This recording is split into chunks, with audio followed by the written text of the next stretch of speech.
subscribing. Thanks for tuning in to Let's Talk About It Media 21, where we talk hot topics, trending topics, what's going on YouTube, Instagram, Twitter, and whatever the trending hot topic is. We're going to cover everything. We're going to start with the news first, and then I may go to hot topics, trending topics. So, and then we're also going to talk about two. We're going to talk news, but it's being reported, it's alleged. That's what the Post said, and I saw it twice. It's being alleged Northwest says she would choose her dad, allegedly, Kanye West, over alleged Kim Kardashian. Is that true or false? Would North really choose her father? Kanye has said some things he probably shouldn't have said, and that's a concern of a father giving out medical information about the daughter. I can't confirm or deny what he said is true or factual, but Kanye has had some concerns.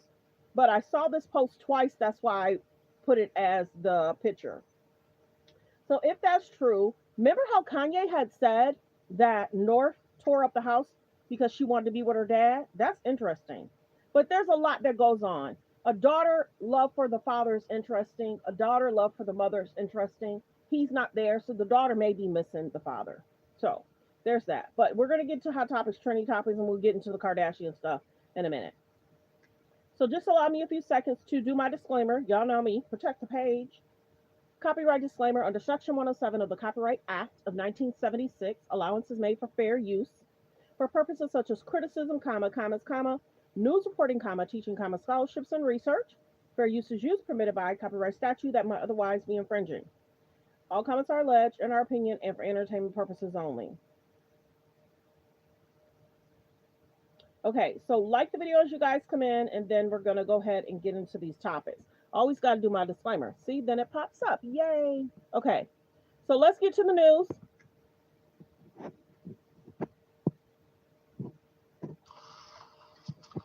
Thank you very much. This is very exciting, what we're doing. I want to thank everybody for being here, and I want to thank this group of people. They're incredible people.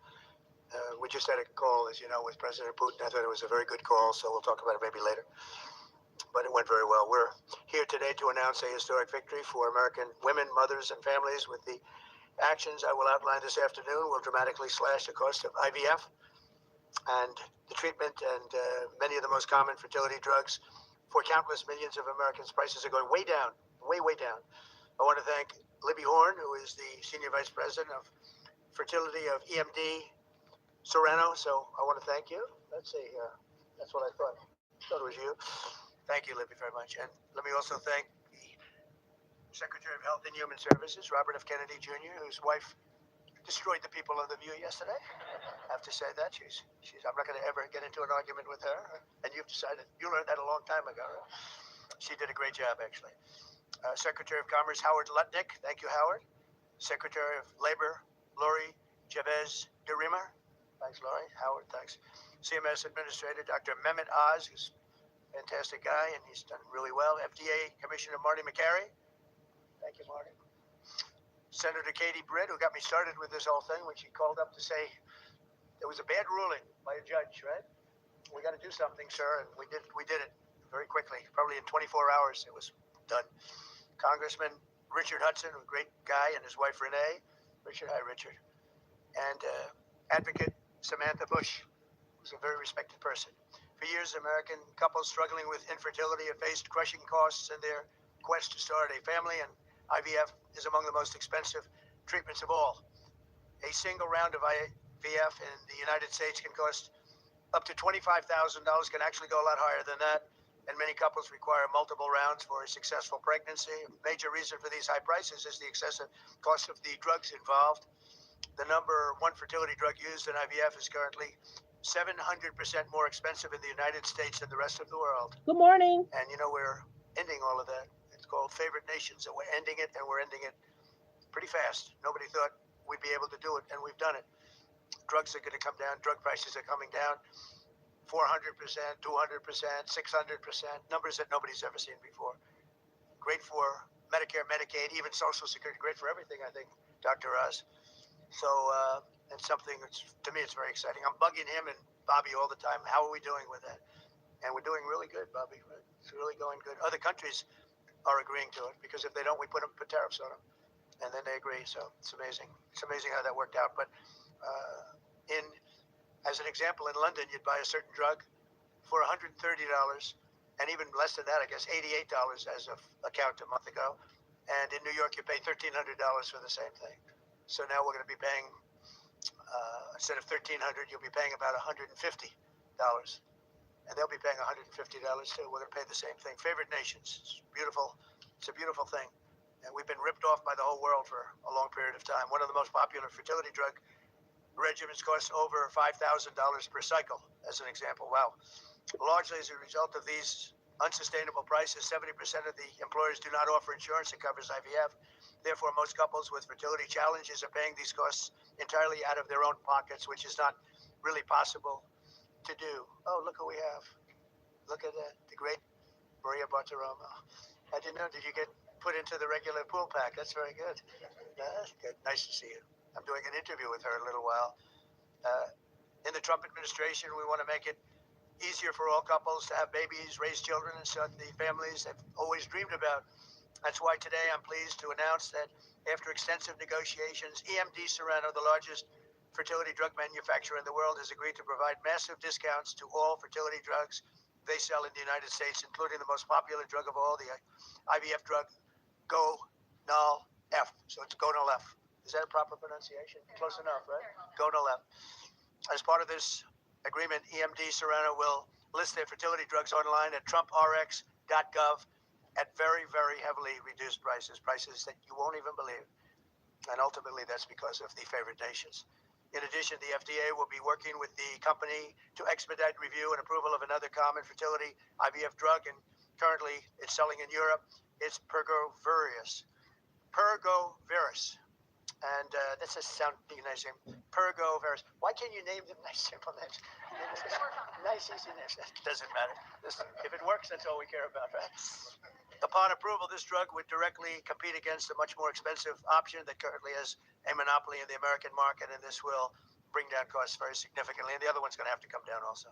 Finally, EMD Serrano has agreed that all future drugs and everything that it develops and sells in the United States will be offset at most favored nation prices. I've been after this for a long time, and we started the process in the last administration, and then we had a little thing called COVID that came up. We had to focus on that. Did a good job on that too. And they'll bring a significant portion of their drug manufacturing back to the United States. So they're going to bring it largely back into the United States, and that's for a lot of reasons, but primarily because of the election result, November 5th, and maybe most importantly because of the tariffs, because if they do it here, there are no tariffs.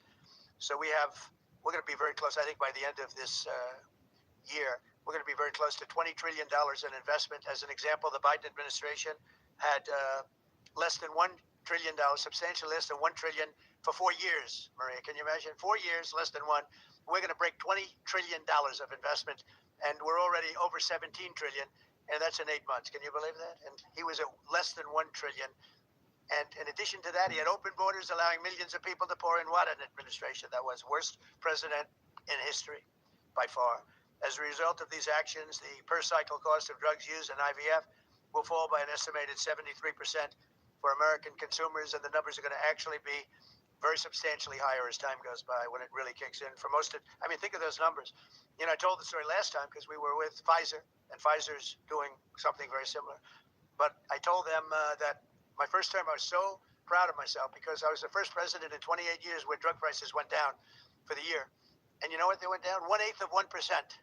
But I was so 1/8 of 1%. Now I'm getting them down, Maria, 500, 600, 800%. In some cases, even more than that. It's hard to believe. But I was proud. I said, oh, wow, I'm the first one. 1/8 of 1%. And I was proud of that. Now I realized, and I called a news conference. Some of you were at that news conference, actually. And I said, ladies and gentlemen, congratulations. We've gone down by 1/8 of 1%. And now we're going down 500, 600, 700, 800%, Richard. So it's really something. For most administrations and all of the people involved in this kind of thing, this action would be a crowning achievement of their agenda for fertility health. But for us, it's really just the beginning. It's just the start. It's one of many things we're doing. Today, we're also taking historic steps to vastly expand access to insurance coverage for fertility care, including IVF, something that, as you know, was not covered. Effective immediately, for the first time ever, we will make it legal for companies to offer supplemental insurance plans specifically for fertility. That's never been done before. We're signing it in today with what we signed. Americans will be able to opt in to specialized coverage, just as they get vision and dental insurance. They're going to get fertility insurance for the first time. So I don't know. I don't know how well these things are covered. I see the Democrats like to take credit for all of the things we do. We do the things that they take the credit. But I figure if you do enough of these, eventually people are going to figure it out. The Democrats have done nothing. This will make all fertility care, including IVF, far more affordable and accessible. And by providing coverage at every step of the way, it will reduce the number of people who ultimately need to resort to IVF, because couples will be able to identify and address problems early. The result will be healthier pregnancies, healthier babies, and many more beautiful American children. It's a big factor. It's a big deal. I'm asking all employers to make these new fertility benefit options available to their employees immediately. The initiatives I've just announced are the boldest and most significant actions ever taken by any president to bring the miracle of life into more American homes. And I will say Katie was great. As you know, she's a great senator from Alabama. She's the first one that told me about this. I had not known too much about it, and we worked very rapidly together, didn't we, though? We had everything passed, and Alabama then took care of it and passed it. Within a week, everything was done. Really, it was something. So I want to thank Katie, Brett. There's no deeper happiness and joy of raising children, and now millions of Americans struggling with infertility will have a new chance to share the greatest experience of them all. So I'd like to thank all of the people that are here, and I think we'll start with Dr. Oz and Ms. Horn. We'll go through the list and we'll listen. And yesterday I did this, and I stood for about an hour and a half as people spoke. And I said, this time I'm sitting right there, and I'm going to watch you. I stood for an hour and a half like this. I said, you got to be kidding. Here we go. It was one after another, and it was wonderful listening to them. But I said, if I have to do this every day, Bobby, should I stand or sit? Thank you, Bobby. Please, Dr. Oz. Okay. Mr. President, I'm going to jump in here real quick. I want to start by thanking President Trump. Sir, from the very first phone call we ever had, your support was strong. It was steadfast. It was unwavering. And because of you, millions of Americans are going to have a greater opportunity to bring the greatest gift, in my opinion, life into this world. Your support, your administration support, it's a game changer. All of us here today are aligned. This is a celebration of life. It's a celebration of parents. It's a celebration of families. And it's a celebration for those people who want to one day be parents themselves. I think every parent can attest, and I certainly do myself, that the greatest gift that God has ever given me is the ability to be a mom. We want more people to have that opportunity. We want to make that easier and more affordable. IVF is what makes the difference for so many families that are facing infertility. So you've seen the numbers. It's either 1 in 8 couples, or some people say as much as 1 in 6. Let's continue with the news. Fair use reaction clip. Let's continue. Because people that are not really interested in IVF, I don't want to lose you guys in everything that's going on. So like the videos, you guys come in. Hold on one second.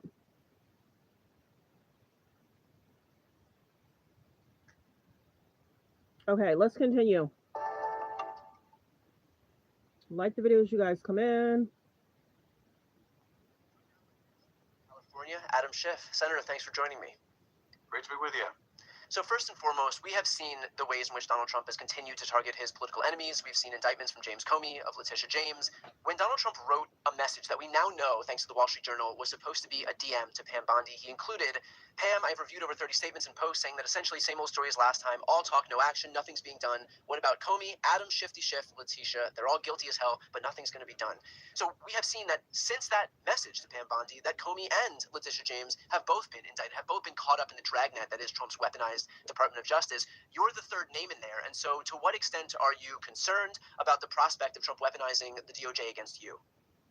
Well, look, I think anyone who's on the president's enemies list has to expect that Donald Trump may very well go after them. And this is the thing. This is a growing list. And yes, I'm apparently near the top of the list, but it's a long growing list. We saw the president add Jack Smith to the list and Lisa Monaco to the list and others, Andrew Weissman to the list. Every day, every week, it's the mayor of Chicago, the governor of Illinois, gets put on the president's enemies list and threatened with prosecution. Now, I spent almost 6 years with the Justice Department in the U.S. Attorney's Office in Los Angeles, and this is unprecedented. Good afternoon. Good afternoon. That a president would instruct an attorney general to basically try to prosecute his political opponents. And in the case of Letitia James and James Comey, the U.S. attorney, the Republican U.S. attorney, was fired because he didn't think there was any there and replaced by Donald Trump's personal lawyer who sought the indictments. So this is the worst abuse of the Justice Department we've ever seen.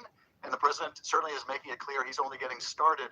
But it's also, Brian, of a piece with other actions by the president, by the administration, to weaponize the powers of the federal government against the American people. So that includes using the military in American cities. It includes using the FCC to try to kick late-night comedians off the air, or using the power to deprive media companies of mergers, to extort payments to the president. All of these attacks on universities and law firms are part of the same effort to intimidate and silence critics. And I can tell you this, no matter what they throw my way, I am not going to be silenced. I'm not going to be intimidated. I'm going to continue to hold this president accountable.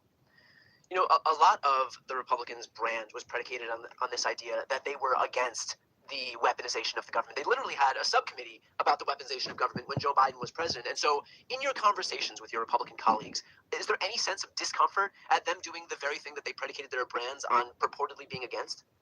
There's a lot of discomfort with how the administration is conducting whole lines of operations, whether they're military, use of the military in cities, abuse of the Justice Department, or, for example, Pam Bondi's stonewalling of congressional oversight. For those of your viewers who watched her before the Judiciary Committee a week or so ago, I had a number of Republicans afterwards basically say they thought her performance embarrassing and a charade. But are they willing to say anything publicly or willing to do anything legislatively? Thus far, the answer is no.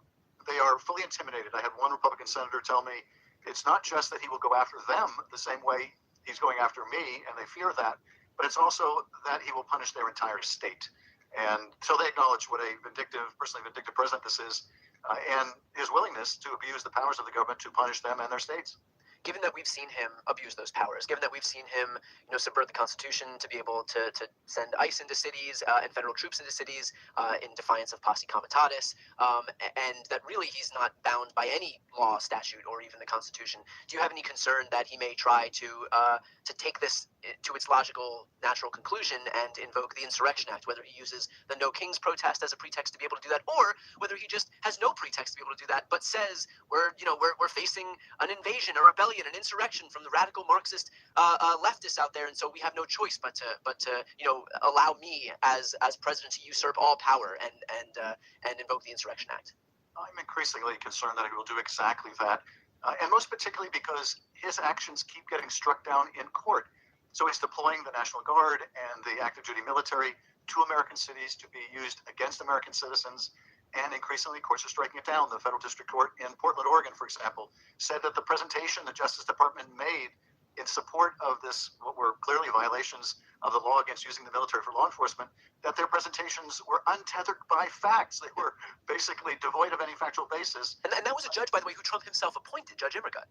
That's exactly right. That's exactly right. And we're seeing judges in Illinois, in California, and elsewhere reach the same conclusion that the Department of Justice, representing the administration in these cases, is acting in bad faith, representing things that simply are not true or provably false, and in fact are making the situation in these cities more dangerous than before the introduction of troops. Now, it may very well be, and I think Stephen Miller is signaling this, that if they keep losing on the lawless rationale they're using, they may try to invoke a different lawless rationale, and that is invoke the Insurrection Act. And that also clearly doesn't apply here, but it gives them another bite at the apple, gives them another chance to deploy American troops against the will of mayors and governors and the American people. So I am increasingly concerned about it. And when these cases or a challenge to that act goes to the Supreme Court, I have no confidence in the Supreme Court and its willingness to stand up to this president, because they simply have refused to do so up to this point. As it relates to this DOJ, we have seen so much egregious lawlessness from the federal agencies, from ICE, for example. There are so many videos and images of ICE just barreling people down with no justification to do so, crashing their cars into people, tackling people to the ground, injuring them, refusing to identify themselves, refusing to wear any insignia, basically acting as like Donald Trump's personal secret police force, accountable to no one and nothing. And so when we see such lawlessness at the hands of the federal government, is there any remedy when they, like, knowing full well that the DOJ is never going to rein in their own agents, is there any remedy here for Americans who are the victims of this lawlessness? Well, there is a near-term remedy which has often been successful, and that is litigation.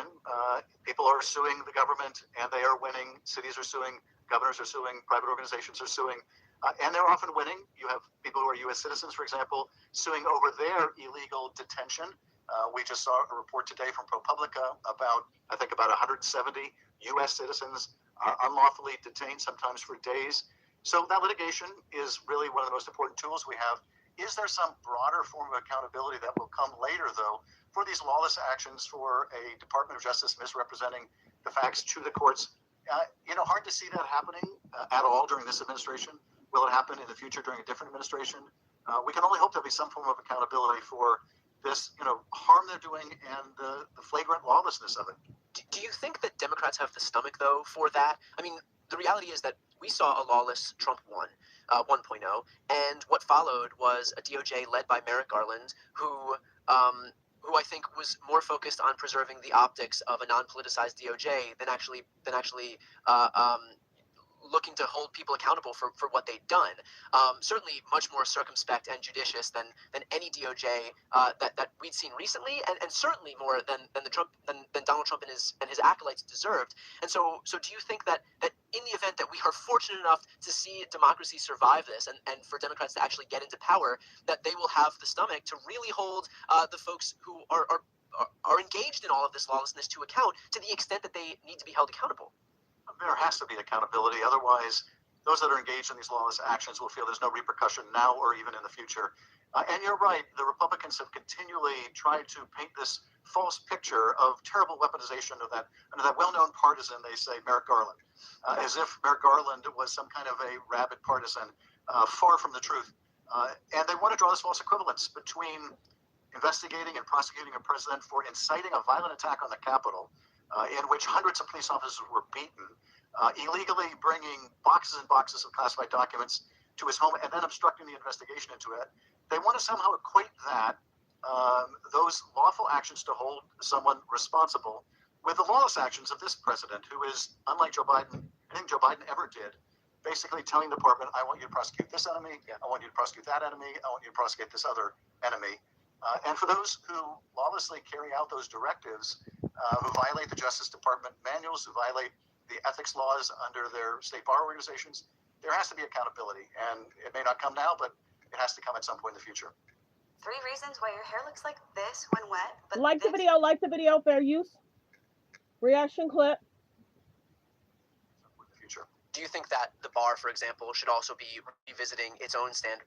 There's about 121 in the building. Please hit the subscribe button. Please hit the subscribe button. Good afternoon, everyone. In terms of giving power to people who are very clearly content to abuse it. I mean, we have seen many instances in which Trump's attorneys have been disbarred, have lost their law licenses. We've seen Jenna Ellis and John Eastman and Jeffrey Clark, Rudy Giuliani. But the reality is there are plenty more lawyers who are out there working for him. And I feel like a lot of the remedy to this is just kind of retroactively, once the damage has been done, wait a year or two before there's finally some accountability. But that doesn't help us in the situation that we're in right now. And Trump himself knows full well that he can always find another attorney who's willing to use their power to kind of give some legal weight to carry out his illegal plans. And so, does there need to be some change as far as the bar is concerned, to not empower these people to do what very clearly they're perfectly content to do if it means they get into Trump's good graces and have some proximity to power? I think the bar has rules of ethical conduct that are being violated all the time. Now, whether the bar has the wherewithal to enforce those rules of conduct is very difficult. Whether the bar in a disciplinary proceeding could get the kind of discovery it would need to hold people accountable. But what we see really, one effective check we've had, though it has its limits, is people who are willing to uphold their oath of office and their ethical obligations are quitting rather than engage in unlawful conduct or immoral conduct. We're seeing that at the Department of Justice, where people are being fired because they won't do unethical things, or they're quitting because they won't do unethical things. I keep thinking, for example, of the prosecutors who were working on the corruption case against the mayor of New York, and were instructed to dismiss the case because the mayor was useful to the president on a completely unrelated policy matter, that is immigration. And they asked these senior prosecutors, these public corruption prosecutors, to dismiss the case, and they refused. And one of them said, you may be able to find some coward or some fool to take this action, but that was never going to be me. And, people like that who are demonstrating courage, and not just at the Justice Department, they're at the CDC and refusing to bless vaccine recommendations that are at odds with the science and give into conspiracy thinking. And at every agency who are saying, no, I'm not doing that. That would violate my code of ethics and the law. That's been really important. These people are heroes. And others who step in and say, okay, if they won't do it, I'll do it. I'll do whatever I can to get that appointment, to get that advancement. I hope they're held accountable for violating their ethical requirements, for violating their department policies. I hope there is accountability. I'll leave it there. Senator Schiff, appreciate your time. Like the video, fair use reaction clip. Let's continue. Fair use reaction clip. There's about 150 in the building. Please hit subscribe and thank you. News right now. Yet again, Donald Trump has had one of his political opponents indicted. Can you explain what just happened? Yeah, Brian, a third Donald Trump enemy has been criminally indicted. This time, John Bolton, Donald Trump's former national security advisor from his first term, who he fired and has been railing against really ever since. So, we can now add John Bolton to the collection of Donald Trump enemies that the Department of Justice has criminally indicted. New York Attorney General Letitia James and former FBI Director James Comey. I will say, Brian, I just printed out, probably killing some trees in the process, a 26-page indictment. I read through it very quickly, and, it looks like this criminal indictment may be in a slightly separate category than the James indictment and the Comey indictment. Now, I'm not suggesting that this is a winning case against John Bolton, and I'm not suggesting that it's not the product of Donald Trump's vindictiveness, because, Donald Trump has been on a revenge tour ever since he returned to the Oval Office. But I will say, I view this one a little bit differently. And let me just tell our viewers that it consists of basically two separate criminal charges, but a total of 18 counts. 18 crimes are alleged in this indictment. 8 crimes of transmission of national defense information and 10 counts of unlawful retention of national defense information. And let's just tally up the potential prison time in conjunction with these 18 criminal charges. They're 10 years a pop. So the maximum period of imprisonment would be 180 years. Now, of course, we have voluntary sentencing guidelines that will come in much, much, much lower than that. But, the charge of mishandling national defense information actually falls in the United States Code under the Espionage Act. So these 18 crimes that are being alleged here are in violation of our nation's espionage laws. Now, of course, the proof is always in the evidentiary pudding to see whether prosecutors will be able to. Let's get the likes up, you guys. We got 142 in the building. Please hit the like button. Please double tap that screen. As you comment, hit the like. Hit the thumbs up above the video, below the video. To hit the like button is free. The likes should match the views. Let's continue. Fair use reaction clip. Don't forget to hit subscribe. Prove up beyond a reasonable doubt and unanimously to all 12 jurors, when and if this case goes to trial, that they've got the goods to back up what they put in this indictment. But if I can kind of unravel the indictment a little bit, translated from legalese to English for our viewers, what it appears to be when you read through this 26-page indictment is that John Bolton was providing a whole bunch of information to 2 people. Those 2 people are designated Individual 1 and Individual 2. And as the indictment sets out, it doesn't name them, but it says the identities of Individual 1 and Individual 2 are known to the grand jury.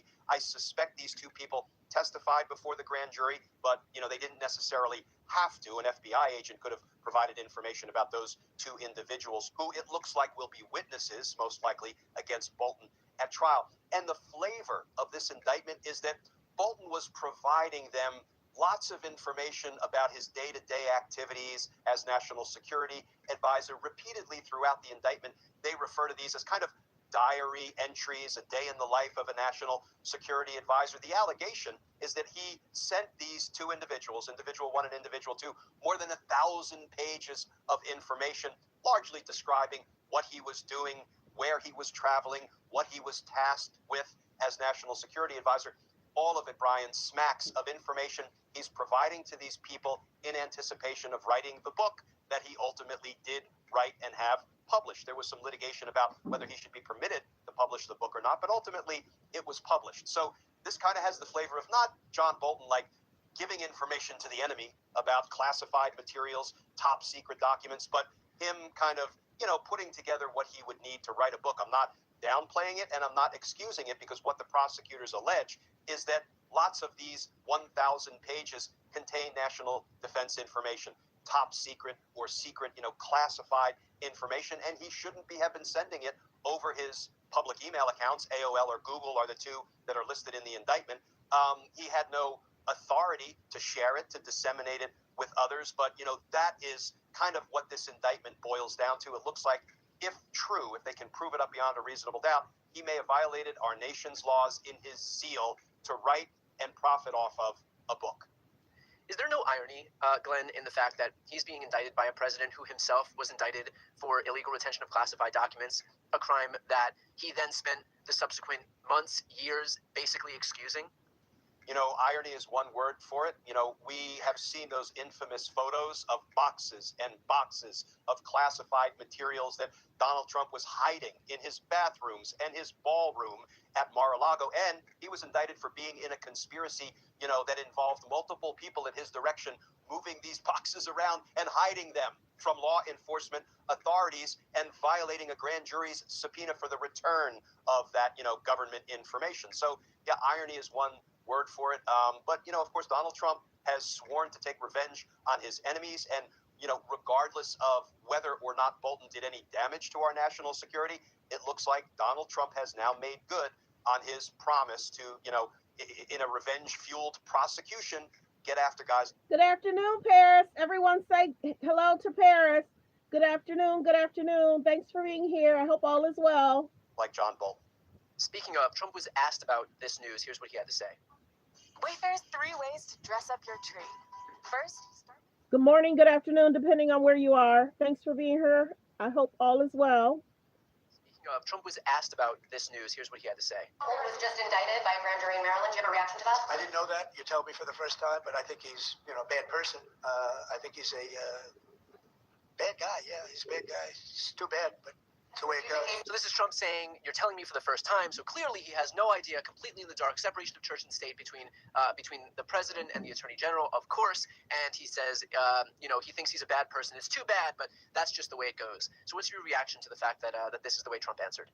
Yeah, first of all, I don't think anybody believes a word that tumbles out of Donald Trump's mouth with respect to whether he knew his Department of Justice, which he, controls with an iron grip. He is de facto the lead prosecutor in all of these vindictive or potentially vindictive prosecutions. So I don't believe that. But also when he continues to rail against somebody who now has a right to a fair trial, and there are actually restrictions on what government officials can say about somebody who is pending trial. They're not supposed to say anything that would make it difficult for the defendant to, enjoy a fair and impartial jury. This is just more evidence of vindictiveness when the president of the United States continues to badmouth as a bad guy the, enemy that was just indicted by Donald Trump's Department of Justice. So what are the next steps here, Glenn, in terms of this Bolton prosecution playing itself out? So the next thing that will happen is there will be an arraignment. That is the first court hearing after somebody has been indicted. It's usually a 5 to 10 minute court hearing. I attended James Comey's arraignment last week, and it lasted about 25 or 30 minutes. There was a little bit more to discuss, including on the vindictive prosecution front. But he'll be notified of the charges against him, what he's been indicted on. He will enter a plea, undoubtedly, of not guilty. And then the judge will go about setting the next court hearing, maybe setting a motions schedule, picking a trial date. It's sort of the housekeeping of, a criminal case being initiated. And then we're going to see motions filed. And I have to believe we're going to see a vindictive prosecution motion filed on behalf of John Bolton. I don't know if it will be a winning motion or not. But what we do know, Brian, is prosecutors had looked at this case previously and for years had declined to bring a case. So for openers, that will give John Bolton's defense team at least a straight-faced claim that once Donald Trump took over again, lo and behold, a different decision was made and John Bolton was prosecuted. But, the flip side of the vindictive prosecution coin is that it's not unprecedented for high government officials to write books and wrongfully, inappropriately, and maybe even unlawfully end up disclosing information in those books that they shouldn't disclose, because a prime example of that is General David Petraeus, former military general, former director of the CIA. He wrote a book. The title was All In. And what did he do? He ended up wrongfully disclosing classified information in the book. He was criminally investigated. He pleaded guilty to 2 misdemeanor counts and I believe was put on 6 months probation. So, this is something that if you're a high government official and you have a security clearance that allows you to access some of our nation's, most closely guarded secrets, and you write a dang book talking about the work you did, well, you're kind of assuming the risk that you might end up like John Bolton or like a General Petraeus. In those instances, can John Bolton just point to the precedent that was established by David Petraeus as a way to kind of, if the vindictive prosecution defense doesn't work, to give himself some cover using that defense? It won't give him cover, but anytime a defendant can point to a comparable case that was prosecuted against a similarly situated defendant, Bolton could say, look, the government that was in power at the time let General Petraeus plead guilty to 2 misdemeanors, and he didn't do a day of jail time. He was allowed to do 6 months of probation. So he was held accountable. He now has a criminal conviction for what he did. So Bolton could say, listen, I am similarly situated.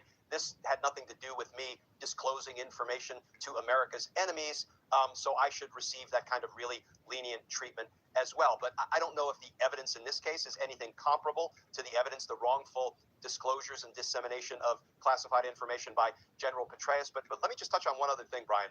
There's an interesting tidbit right in the middle of this 26-page indictment.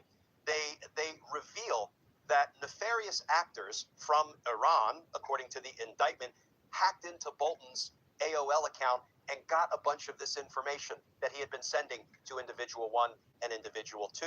And then it looks like there was some blackmail going on. And, what this conjures up for me, and what I want to put our viewers just on notice of, is that if nefarious actors hacked into a U.S. citizen's emails, stole a bunch of information, and then took those sort of ill-gotten gains and gave it back to the federal government, the CIA, the FBI, to be used against the American citizen, that may actually run afoul of the Fourth Amendment. Not that foreign actors are bound by or will feel like they have to comply with the Fourth Amendment, but once evidence that was illegally obtained is then provided to the U.S. government, and the U.S. government chooses to use it against an American citizen, let me just say that conjures up a potential attack on the usability, the admissibility of that evidence. I want to plant that seed because you might see some litigation regarding that issue moving forward once they kind of dropped right in the middle of this indictment that Iran had hacked into Bolton's email account and stolen information that somehow made its way as part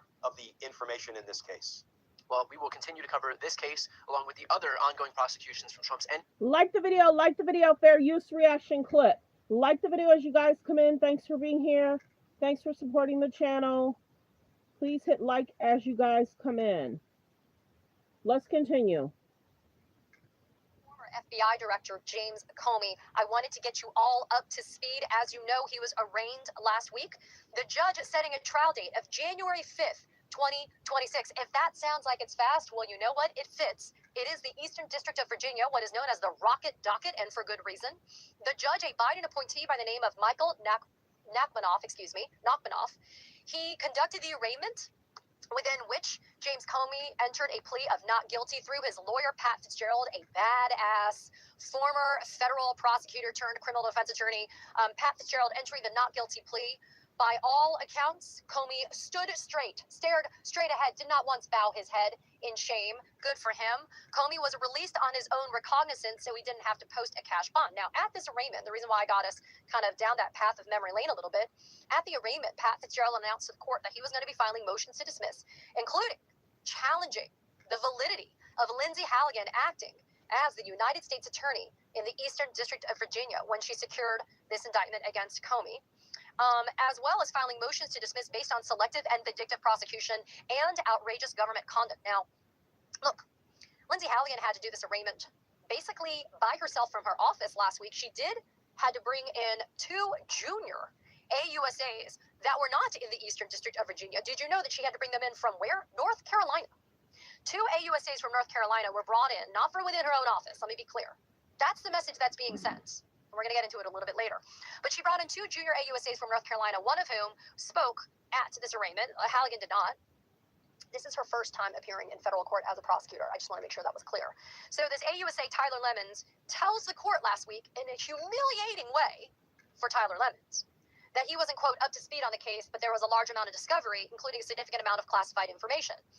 Judge Nachmanoff appeared skeptical and told the federal prosecutors, I don't think this is an overly complicated case, to which Pat Fitzgerald said, I agree, Judge. And by the way, this is clearly a cart before the horse kind of prosecution. Judge Nachmanoff announcing that the chief judge of the Fourth Circuit Court of Appeals would assign a judge to hear any motion to disqualify Lindsay Halligan. Makes sense, right? Because if Lindsay Halligan is the federal prosecutor in the Eastern District of Virginia, then no federal judge in the Eastern District of Virginia should hear a motion to disqualify her, because it would then create this opportunity for Halligan to say there's a conflict of interest and try to recuse those judges. And to be clear, James Comey had a huge amount of support from all of us, right? But inside that courtroom, his daughter Maureen Comey, the former federal prosecutor in the Southern District of New York, was present. She's also suing the federal government for her unlawful termination. And her husband was there. He had been a federal prosecutor in the EDVA until he quit right after his father-in-law was indicted. So I got you guys up to speed on that because I wanted to tell you what just happened. Two critical things just happened. One, just yesterday, federal judge ruled that the prosecution's attempt to limit James Comey's access to discovery in this case was not proper. So to make a long story short, what happened was there is, according to the federal government, a huge amount of classified information that's a part of the discovery in this prosecution. And the federal government wanted to basically say that any of the protective material was not going to be allowed to be seen by James Comey when he was not in the presence of his attorneys. To which Comey and his defense team were like, no. Do we need to remind you that this man used to actually have some of the highest levels of classified information clearance in his career? In fact, he was entrusted with, quote, some of the most sensitive and highly guarded information in the country at one time. The federal judge entering an order yesterday at the end of the day stating that the sides had submitted competing protective orders concerning discovery in this case. And the government's order, its proposed order, was rejected, was denied by the court. And instead, the court is adopting the proposed protective order that the defense brought up to be able to resolve any issues here. And let me be clear, the court did not find that the circumstances of the case supported the government's proposed limitations on the sharing of protected material with Comey or prospective defense witnesses. Why? Because the court found that would unnecessarily hinder and delay Comey's ability to be able to adequately prepare for trial, which is great because you don't want to have a delay in going to trial in January. And the court found that the government's proposal did not sufficiently define the information that constitutes protected material, thereby making it overbroad. In other words, the government didn't want Comey to be able to see the protected material that was so overly broad that the court said, no, you are making this too broad in terms of what you're defining as being protected material. And hey, by the way, I think that you're unnecessarily hindering and delaying the ability of James Comey to prepare his defense in a timely way. So I'm rejecting it and I am adopting the defense's proposed order, which is great. It just goes to show that the defense knows exactly what it's doing and the government does not. Are you surprised? After I told you that Lindsay Halligan had to bring in prosecutors from a whole other freaking state to be able to stand with her at this arraignment last week? Another thing that's happened that I wanted to bring to your attention. Maggie Cleary, the name sounds familiar. It's because she was the U.S. attorney for 3 whole days before Trump said, I'm going to stick Lindsay Halligan in your job, Miss Cleary. Now, Maggie Cleary took over when Eric Siebert, who was the Trump-appointed long-term federal prosecutor who was the U.S. attorney in the EDVA, he resigned under protest when he was getting unduly pressured by the Trump administration to bring charges against not only James Comey, but also against Letitia James, which Halligan then did at the end of last week on Thursday. But Maggie Cleary, according to CNN reporting, like the video, fair use reaction clip. There's about 172 in the building. Please hit the subscribe button if you did not already. Please hit the subscribe button if you did not already. Let's get the likes up, you guys. There's about 172 in the building. The likes should match the views. Can I get 50 people to double tap that screen to get the likes up? It shoots us into the algorithm. We got to get the likes up. The likes should match the views. To hit the like is free. Let's continue. Doesn't have a job anymore. Fair use reaction clip. She's been removed from the Eastern District of Virginia's U.S. Attorney's Office. It's unclear if she's still employed by the Department of Justice as a whole, generally. But she don't work at the EDVA anymore. According to this reporting from CNN, Halligan is interested in, quote, moving around prosecutors who she believed may oppose her work on highly politicized cases. So in other words, she's either sidelining or wholesale firing people that have the gumption and the ethics to stand up and say what you're doing is wrong. Maggie Cleary last week at the arraignment of James Comey did not sit at the government's table, as we know. She actually sat in the back row of the courtroom and watched it happen. I mean, that's an act of quiet defiance, don't you think, when Maggie Cleary did that? 2 other career prosecutors, Michael Ben-Ari and Maya Song, were fired after Halligan charged Comey improperly and illegally with those 2 counts in that indictment. And as I mentioned, Comey's son-in-law, Troy Edwards Jr., who was a career prosecutor in that office, also resigned. I mean, again, if you're living in the Eastern District of Virginia and you're a citizen, you should be worried about the quality of the prosecutions that are happening in the Let's continue. Fair use reaction clip. Like the video as you guys are coming in. Let's continue. Fair use reaction clip. He can be added to the list of Donald Trump's public enemies. We got an 18-count indictment coming out of the District of Maryland. And if you let me summarize it for you, we'll post it up on Legal AF Substack. It is about the retention of national defense information in violation of the National Defense Information Act. It's effectively that he, over a long period of time, created an electronic diary where he sent to family members who were not named in the indictment but were known to the grand jury by name. He sent them in national security information and entries for a 2-, 3-, and 4-year period of time. They have a whole chart related to about 18 different top secret documents that were sent by Bolton to people who did not have national security clearance for a quote-unquote diary, which they conclude compromised national security. In fact, the way we even know about this is that there's been reporting that Iran hacked into John Bolton's AOL account and was able to obtain this electronic diary where lots of these transmissions between John Bolton and members of his family, and that we hacked, the Iranians peered in and saw that they had hacked into John Bolton. So spy versus spy. Wow. You're here on Legal AF. Take a moment, hit the free subscribe button. There's some differences between the Comey indictment and the Letitia James indictment, which I think are completely manufactured and brought by an inexperienced political hack of a prosecutor by the name of Lindsay Allegan. This is a real indictment. I mean, there's real U.S. attorneys behind this that are still in the Department of Justice. Kelly O'Hays, who is the United States attorney in the district, she's been a career prosecutor for more than a dozen years. She's assisted by a couple of other people here, Thomas Sullivan and Derek Schuttgart, and a whole group of other people for the National Security Division.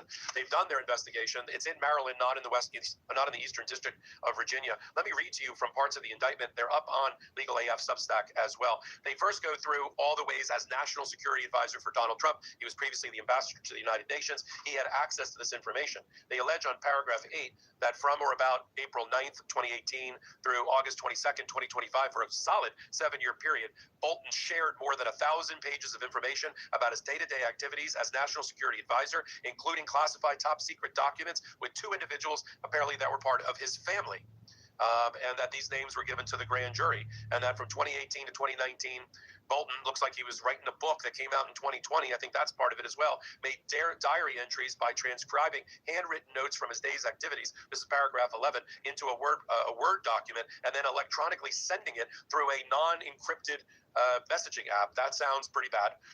Now you can see why security is so important and encryption is so important around platforms, because bad people like Iranians can weigh in. Now, this was all done from his home in Montgomery, Maryland, that these digital copies were stored on electronic devices by John Bolton, and that bad people got a hold of it. Now we know, although it's not, it includes human intelligence. I mean, if this is all true, and the grand jury so far has believed that at least at the lower level of probable cause, they then went. Then this is a bad thing. This is not just about John Bolton writing a book in 2020 that Donald Trump didn't like because it made him look bad. This is about John Bolton using national security information and top secret information and compromising our national security in order to write a book. They then go through quotes of messages between John Bolton and people in his family, which it indicates that he knows these things should be top secret. Why are we using encryption now? Somebody asked. Too much going on. I didn't want to forget about it. I wanted to get it down in this type of method. People commenting about the top secret information that was given to him.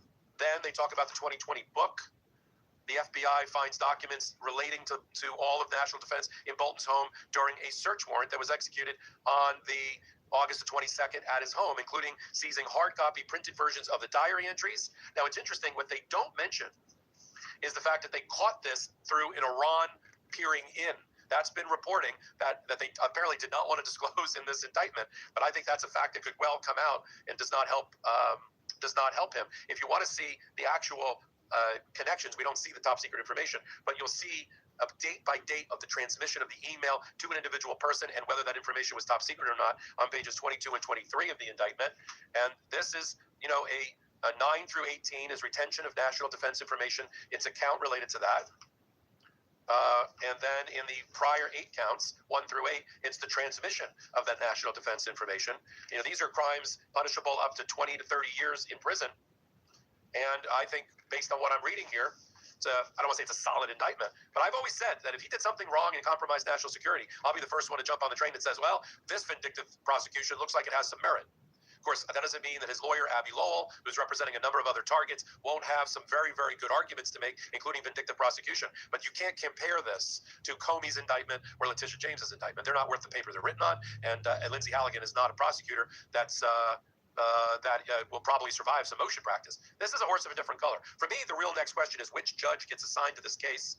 We're going to have to see which judge it is. I'll have that as an update for you so that you'll know who we're talking about.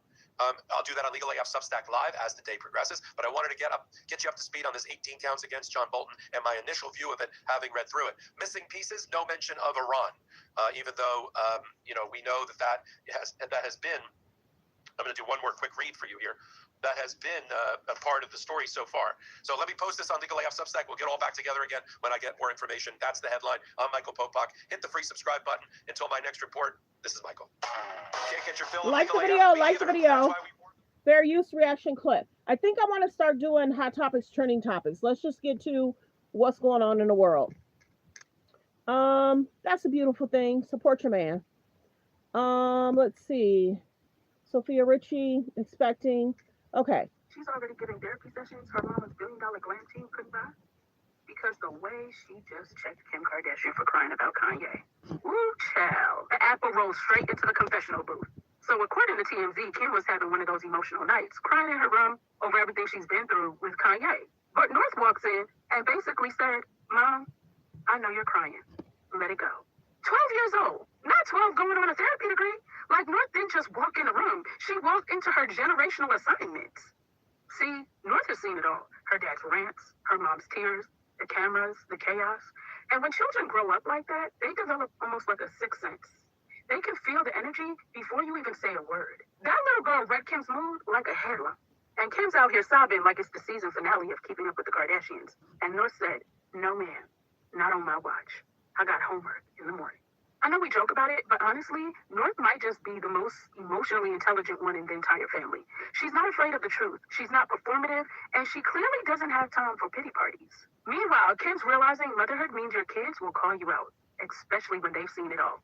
They've lived life through the cameras, and North is basically saying, stop crying over my daddy. He's trending again. Get up. So yeah, while Kim's crying over Kanye, North's over here building character arcs. She's got the sass of Kanye, the spotlight of Kim, and the emotional range of a woman who's already seen too much. I can't wait for her memoir. My mom, my dad, and my Wi-Fi password. Child, it's gonna be wild. Okay. So like the video as you guys come in, let's get into what's been talked about. Kim is trying to defend how she dresses North. Her child, her decision. It is what it is. It is what it is. I'm gonna leave that, but then I'm gonna go to the other post. But she defends how she dresses her because you got to remember she was called out. So sometimes she can, and then she'll say, "Well, that was a bad decision. I shouldn't have did it." So let's get to some of these clips. It's really hard. And it's interesting because all the kids are like wearing the same things, but then my daughter tries to wear it, and then I'm like, okay, we're never wearing that again. Unfortunately, we made that mistake in front of. She knows what's going to trend and go viral. She knows. She need not play stupid. She knows when she puts her in something, what's going to trend and go viral. She got the moment. She had the moment, and they utilized the kids to trend and go viral. Stop putting the kids in the media. Whole world. That's what it is.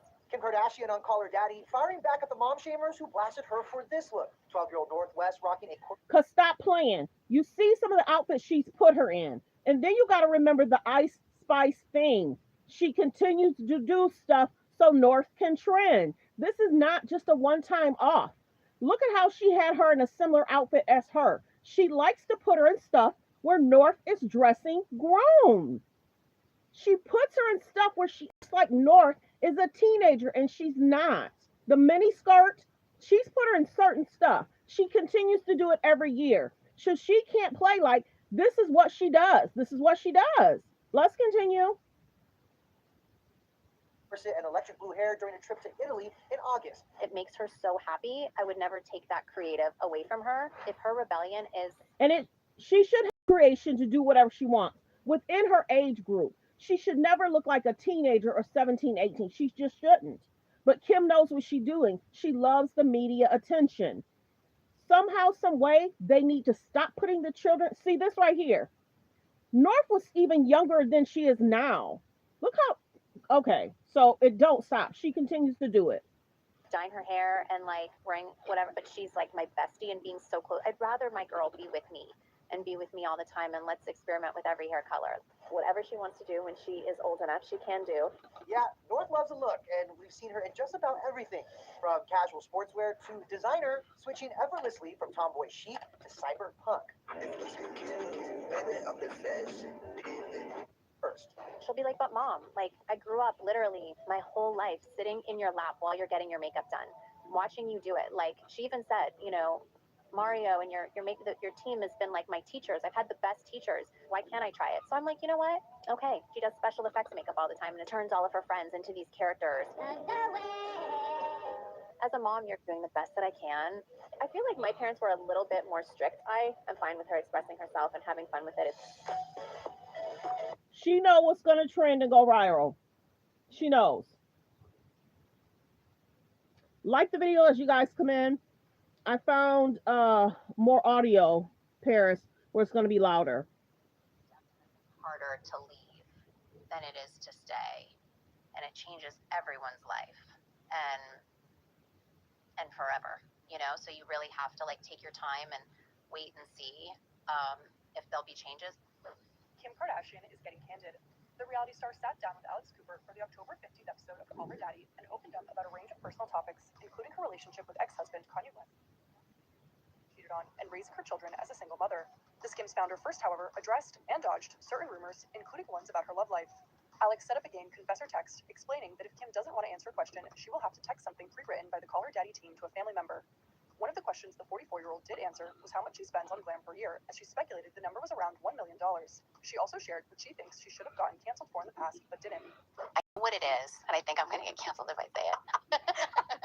You're like, I'm not bringing that shit back up? Like, I don't know who approved this, and I don't know who thought that this was normal, this narrative, but I did a photo shoot with Justin Bieber, and he was 6.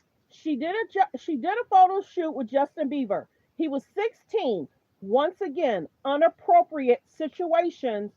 Then they apologized afterwards, after it trends. 16 years old, and I don't know how old I was, and it was like a play. His girlfriend was there, his parents. I mean, it was like nothing creepy at all. But I look back, and I'm like, that's the one thing that I. But if he's 16 and you're how old? She knew how old she was.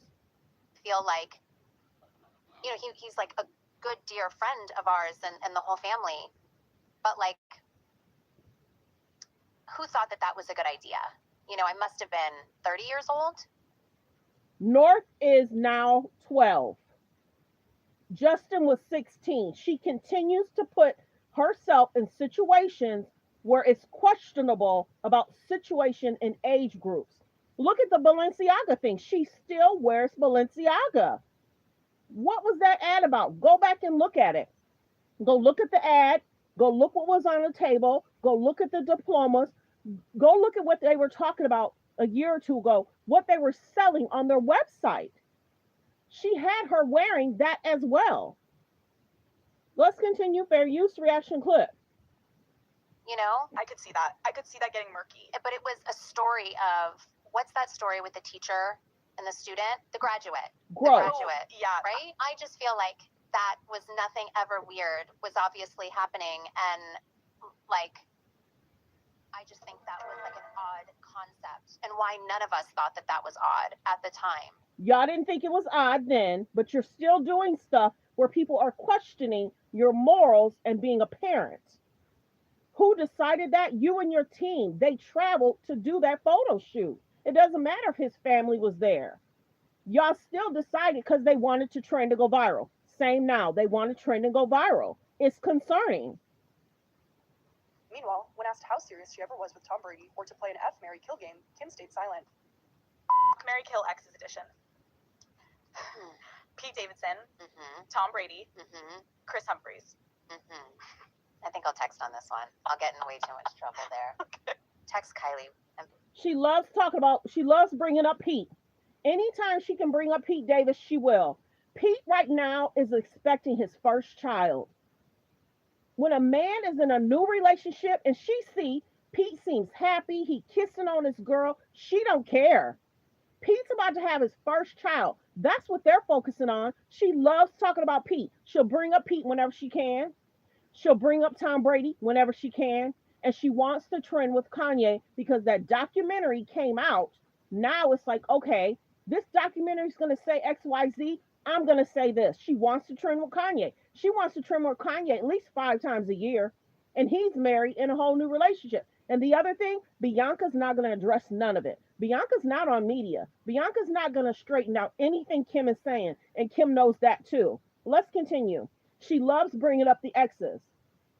Men are concerned about dating, not just because of Kanye, what Kanye is going to do, but men are concerning because they move on and she still likes to talk about them and bring them up in interviews. And here it is right here. I told y'all that.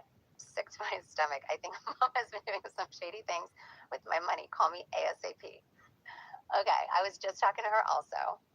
OMG, I'm sick to my stomach. I think mom has been doing Okay, so she's trying to do a prank right now. shady things with my money. Call me ASAP. That's sneaky smirk. Okay, wait, back one question because you didn't answer it. Calling. Should I just put my ringer on? Yeah. She's trying to change the subject. You have to tell me. How serious were you and Tom Brady? Oh my God. Like a date? Oh, you're not going to answer that one? I'm not going to answer. Plus, Kim also set the record. And the other thing, how concerning. Tom Brady was going through a divorce. She didn't care. Tom Brady was trending about his divorce, and then she's adding herself to his divorce situation, which was concerning. He was trying to go through, because y'all got to remember, Tom Brady and his ex-wife was going back and forth. He was retiring. He went back to play football. And then Tom Brady's wife was spotted with a guy. And then she got pregnant by the guy she was then dating. So Tom Brady was going through his own thing, his own situation. And she added herself to his situation. Go back and look at it. And then it made it seem as if they were interested in one another. He was going through divorce. Let that man trend about his own divorce situation. Now, we can't confirm or deny, but see, the one thing, the media will do that too. She spotted with somebody will say they're dating. She spotted with or talking with somebody, someone will say they're interested in each other. So that happens too, and they don't mind not clearing it up. Then go back. Look at the Netflix special where she got booed. Netflix had to take out some of the boos of what was going on that day. A lot, and go back, because y'all got to remember, a lot of the comedians didn't know she was coming. A lot of the comedians did not know she was coming. They didn't find out till last minute. So if you wasn't up on the K's and the J's, she got booed so bad, they took some of those boos out. But what you can't do is take away the live audio that was going on. So the Kardashians want to be liked. They want to be liked by everybody, but it's not going to happen.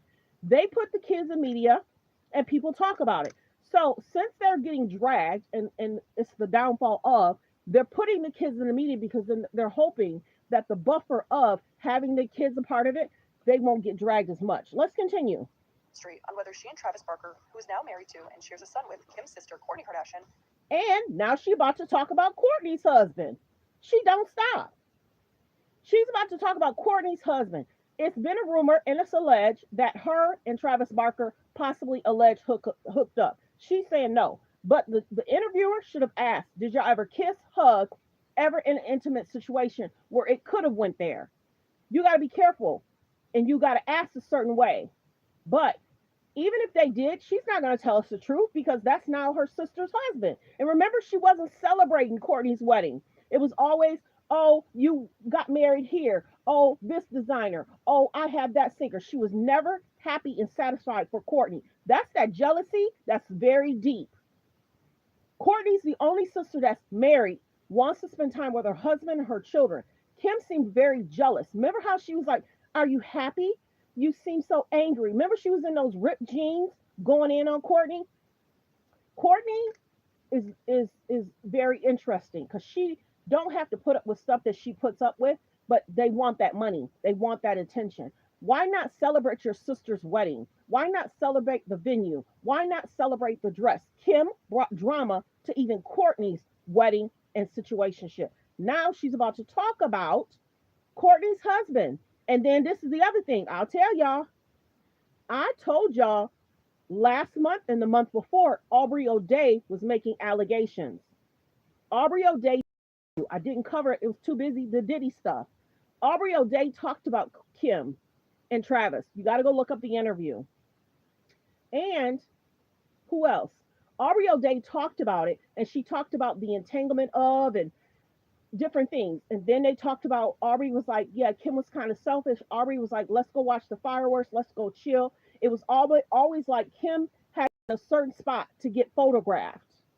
Kim wanted to be in a certain situation to get the media attention. So I talked about that. I've been talking about that, and they may be listening. Hello. But I can't confirm or deny if Kim or Travis Barker had a situation. But why are you sitting on this talking about your sister's husband and not even wishing Courtney well? Think about it. She should say, I'm happy for Courtney. She's an amazing relationship. All of us sisters want that. She don't do that. So when you go watch the interview and listen, it's almost like, no, we never hooked up, but never giving, I'm proud of Courtney. She has a solid family foundation. None of that. So the jealousy is real. So we can't confirm or deny if they hooked up, but think about the game. The game hooked up with how many of them alleged? The game has talked about it. I can't confirm or deny if they slept with how many of the girls slept with the game. But let's continue. Ever hooked up in the past? No, I never have. Absolutely. That I do not mind you asking. Okay. I never have. And that really sucks that has gone on. But he dated Paris and we were all friends and we'd all like hang out. And when I was with Paris, we'd be on the road and go to like their tour in Amsterdam. And like, so I have been friends with him, but never like in that way and never hooked up with him. Did you have any heads up that you were going to be in his memoir, like reference as the crush? No. Okay. No. But it would say that we never hooked up. I mean, I don't think he would allude to that information, you know? But also Courtney was around during that time. So like they were neighbors for a decade. So like when everyone was all hanging, like, he was always around with his kids. They'd always come to Courtney's house. Because she never wants to be, they don't like when they're the one that broke up of the relationship. You'll see that they're the one that broke up the relationship, but they never want to be known as the girls that broke up a relationship or a marriage. They never want, you can go back and look at who Chloe dated, who allegedly Chloe took people from. They never want to be known for that. Man snatchers, takers. But then people will say, well, you can't take a man. Was for all the birthdays. So it was like everything was super like open and cool and like everyone's been friends. Thank you. Huge list. The Game, French Montana. Yes, they've dated so many. Later in the conversation, the mom of four revealed that the hardest thing her family went through publicly was their former stepdad, Caitlyn Jenner's transition. Additionally, she spoke candidly about ex-husband Kanye West, reflecting that one of the traits that initially drew her to him was his larger-than-life personality. Like the video. And that whole Caitlyn thing, too, was very interesting. I think the girls knew.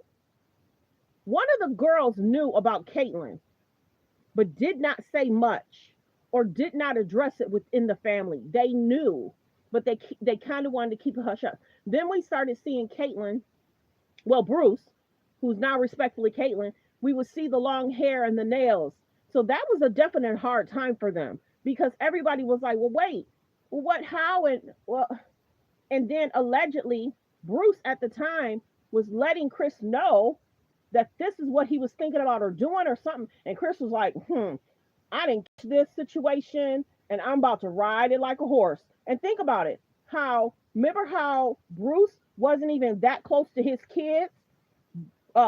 Brody and the other brother. It's almost like Chris. And so you got to remember, Brody, right? Wasn't he on a show, The Hills? So he was doing successful. The Kardashians, they got attached. They were kind of on his show. But then once their show started skyrocketing, they started making sure Bruce, who's now respectfully Caitlyn, started separating himself more so. when there's a combined family, you should never prioritize prioritize her kids over Bruce and his kids. Of course, at the beginning there was a combination and they'd be on the show and da da da da. But once they wanted to skyrocket, they made it to where it's about us girls. It's about us girls. We're not gonna ride the coattail of his kids. We're gonna put y'all over there. So then you started seeing the distance, and they were be like, that you could tell that they were hurt by it, and you could tell that Bruce just didn't speak up like he should have and kept the family bond going. They always wanted to be about the girls, the girls. And just think about it. In regards to Kim Kanye, married for a very long time, right? Kanye can't be controlled. But you got to also remember, Kim was married to Chris Humphries. She got pregnant by Kanye. She was still married. She was going through that divorce. Now, go look up the Chris Humphries situation and their divorce situation. That was interesting. I covered that 2 years ago. Go look up what Chris Humphries had to say about the divorce. Very, very interesting, and what he had to say about the divorce and how it was handled and controlled. So there's that. So you got the Kim, Kanye, Humphries. Then you got the Kim, Ray J situation, which is concerning. Remember how Ray J was like, it's up, Kim, it's up, Chris. Well, I'm about to expose everything. I can't confirm or deny what Ray J released was proper or correct information. Ray J's being sued by the Kardashians. Chris and Kim is suing Ray J. We can't confirm or deny, even though Ray J showed different screenshots and he showed the conversation, and Kim was like, Ray J, just calm down. You're gonna like the show. Everything's gonna be fine. You're not looked at in a bad way. And then remember how Kim had asked Kanye, she was sitting on the floor, oh, I got everything back. And they made Ray J look away. So we'll see what happens in regards to the defamation case. We'll see what happens in that whole situation. That's a lie. And then Ray J said, I lied. Sometimes he didn't remember his lie. And then he said, I got to remember my lies. And he said, y'all, this is deep. And allegedly, the K's and the J's have never filed the defamation lawsuit. So we'll see what happens in regards to Ray J and Kim and Chris. But Ray J even spoke out after that, alleging he was given money. He said he was paid off. Alleged. I can't confirm or deny. He showed another document. So the documents Ray J have, a judge is going to have to decide if what he has is legit. But they're coming for Ray J though, because Ray J said that they're being looked at. When you have kids, it's definitely harder to leave than it is to stay, and it changes everyone's life and forever. So you really have to take your time and wait and see if there'll be changes. But once you get to a place where you feel like it's not gonna change or get better, then you have to make some serious choices on what you're gonna do, and that's a really hard reality to face. You want to believe that. I said that before. Be careful who you marry and have kids by. For a little bit, and then you look at your babies and you're just like, but then you think you know what? If they see a good example of me setting boundaries, and then once my mental health starts to get affected, and then I can't parent the way that I need to, and I can't be present and focused, then there's got to be one of us that can. And I had to save myself in order to be a better mom for everyone. And I think when everyone's older, they'll be able to understand it and see that all. She went on to discuss what contributed to her deciding to end the relationship, and noted that she had to make peace with being okay if it could mean adjusting to a different life. There was just a lot of things that I wouldn't deal with, I didn't like the feeling of someone being maybe talking bad about, my kids. Talking bad about her kids and talking about her family. She didn't like that he was exposing certain secrets. She didn't like that, which is understandable. Grandmother, aunts, all of those feelings. If someone feels that way, then, we shouldn't be together. Maybe airing out a lot of stuff, a lot of personal stuff.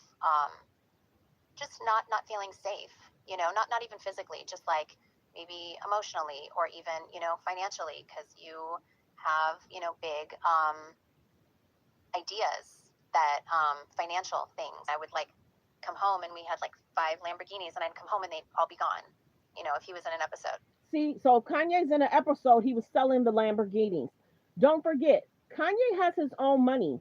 So he's not using Kim money. So if Kanye wants to bless someone, who is she to say he can't bless someone? Who is she to say a friend didn't do XYZ and Kanye says, okay, I'm about to get you a Lambo. I want you to ride nice just like I'm riding nice. We pull up somewhere, I want you to pull up in a nice vehicle like me. So who is she to say what Kanye should be spending his money on? And if you know he has medical issues, he's gonna have his highs and lows, but he's using his money. It don't make it right, but she's downing everything. And it's almost like she's trying to play so perfect. She's perfect, everybody else at fault. My team made a mistake doing that Justin Bieber thing, but you went. And it was for you and Justin. She does not take accountability. That's the sad part. And I'd be like, oh, wait, where's all our cars? Like, my new car.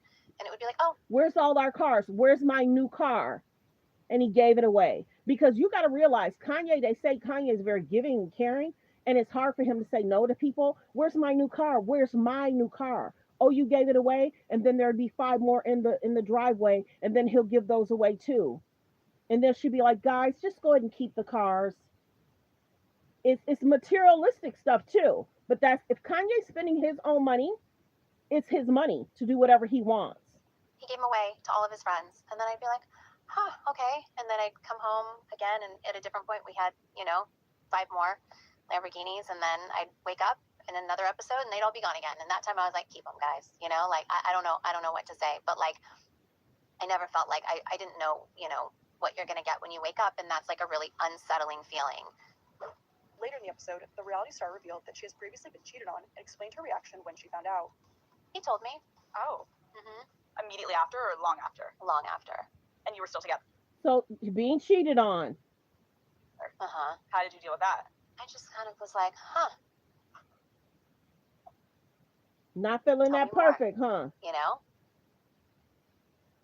But like, when you're, that was like a more recent thing, but when you're in like a toxic 20-year-old, not like super recently, but like when you're in your 20s and stuff, it's like all out psycho war, like take them down. Yeah, like psycho-ness when you're in one of those, like, and that has happened, but it's like calling the person. I'll always call the person and go off. Call the person that they cheated with? Why are you going after the person they cheated with if they're seeking something else? You see that? She's something else, y'all. Dangerously something else. God, it's been so long, yeah. Should these glasses be illegal in the U.S.? But look at how many times their friends have done XYZ. Kylie, Tyga, Black China, alleged Larsa was dating Tristan, but they don't like to be cheated on. They don't like their men to step away from them. Plus, Kim discussed when the last time her children, North, St., Chicago, and Psalm, saw their dad as she cleared up misconceptions that she doesn't let them see him. Whenever he'll call for them and ask, it's probably been a couple months since we've heard from him. But how do you handle, because it's all on you in those moments, the disappointment? And some people are new to my channel. I don't really care for Kanye right now either. I don't like how he talks about cultures, race. I don't like how he disrespects it's his wife. Whatever she want to wear outside of, that's concerning. Because some children don't know a woman's parts. Kanye makes his wife sometime in the beginning wear see-through things. It's just not appropriate. I don't like how Kanye disrespects women, culture, and that's his wife. What they do in their own private time is one thing, but once you allow your wife to come out in something see-through where children can see what different parts are, you're not even thinking about children. You know what I'm saying? It's so inappropriate and concerning. So if the kids haven't seen him or talked to him in months, that's a concern. But I'm going to show you a post too. It's being alleged for a while, North would have rather been with her dad than the mom. And remember when Kanye had said North allegedly did XYZ to the couch because she wanted to be with her dad so bad. So there's a lot going on for the children too. North, St., Chicago, and Psalm saw their dad as she cleared up misconceptions that she doesn't let them see him. Whenever he'll call for them and ask, it's probably been a couple months since we've heard from him. Couple months. But how do you handle, because it's all on you in those moments, the disappointment, if any, from the kids? Like, how do you explain those moments to them? they always knew that he had a big life traveling before and was always on tour and all of that. So it's and that he lives in different countries all the time and loves to live all over the place. So, we manage it really well. Like they love like their life and their routine and their schedule. And I think just their job as their mom is just to make sure that they stick to their routine and they're healthy and happy. And, look, it's not easy no matter what, co-parenting with anyone, and I think that the one thing that just gets me is that there's this narrative that like I keep the kids. I've never once, away from him. Now watch how she's about to control the situation. If he's having an episode, why don't you come to my house? And Kanye probably gets sick of that. Never once done that. And speaking of being a single mom, the business mogul brushed off parenting criticism, explaining that she wants her kids to try new things and embrace their creativity as they grow up in the public eye. It's interesting because all the kids are like wearing the same things, but then my daughter tries to wear it, and then I'm like, okay, we're never wearing that again. Unfortunately, we made that mistake in front of the whole. It already trended. The Ice Spice thing, you had her talking and singing a song of Munch. Hello? And allegedly she tries to say the nanny released XYZ. Wasn't she in the back folding clothes? Go back and look at the video. That wasn't her in the back folding clothes. She does it and then she apologizes. World. And she's, usually a girl that dresses like a tomboy most of the time. And she wanted to try something that Is that a tomboy outfit? No. her friends were wearing and went to the same place that they went to. And they all got these, outfits. And then she wears them and it's just like, okay, wait, maybe you can't wear that, And so as a mom, you're kind of like learning at the same time. But yeah, I just think anyone that's raising kids, especially 4 kids by myself, I'm doing the best that I can, and my babies are good babies. So I just urge everyone to like not be judgmental and to have grace. Not be judgmental, have grace. She's putting the kids in media. Go back and think about, she used to dress North and Kanye stuff to trend. Whether it was his shirts or whether it was some of his items, she used to put her in bigger clothes to trend. Kim does stuff, and she can't act like she don't do it. She do. Single moms trying to figure it all out with like, a preteen. It's a lot. Kim, who also noted in the interview that she's currently single. So she's saying give her grace. She's making decisions to put her children in media. She's making that decision. She wants the trend to go viral. What did Kanye say? Stop sitting. What did Kanye say? Kanye said he doesn't want his kids in media. And if they're still doing it, that's a concern.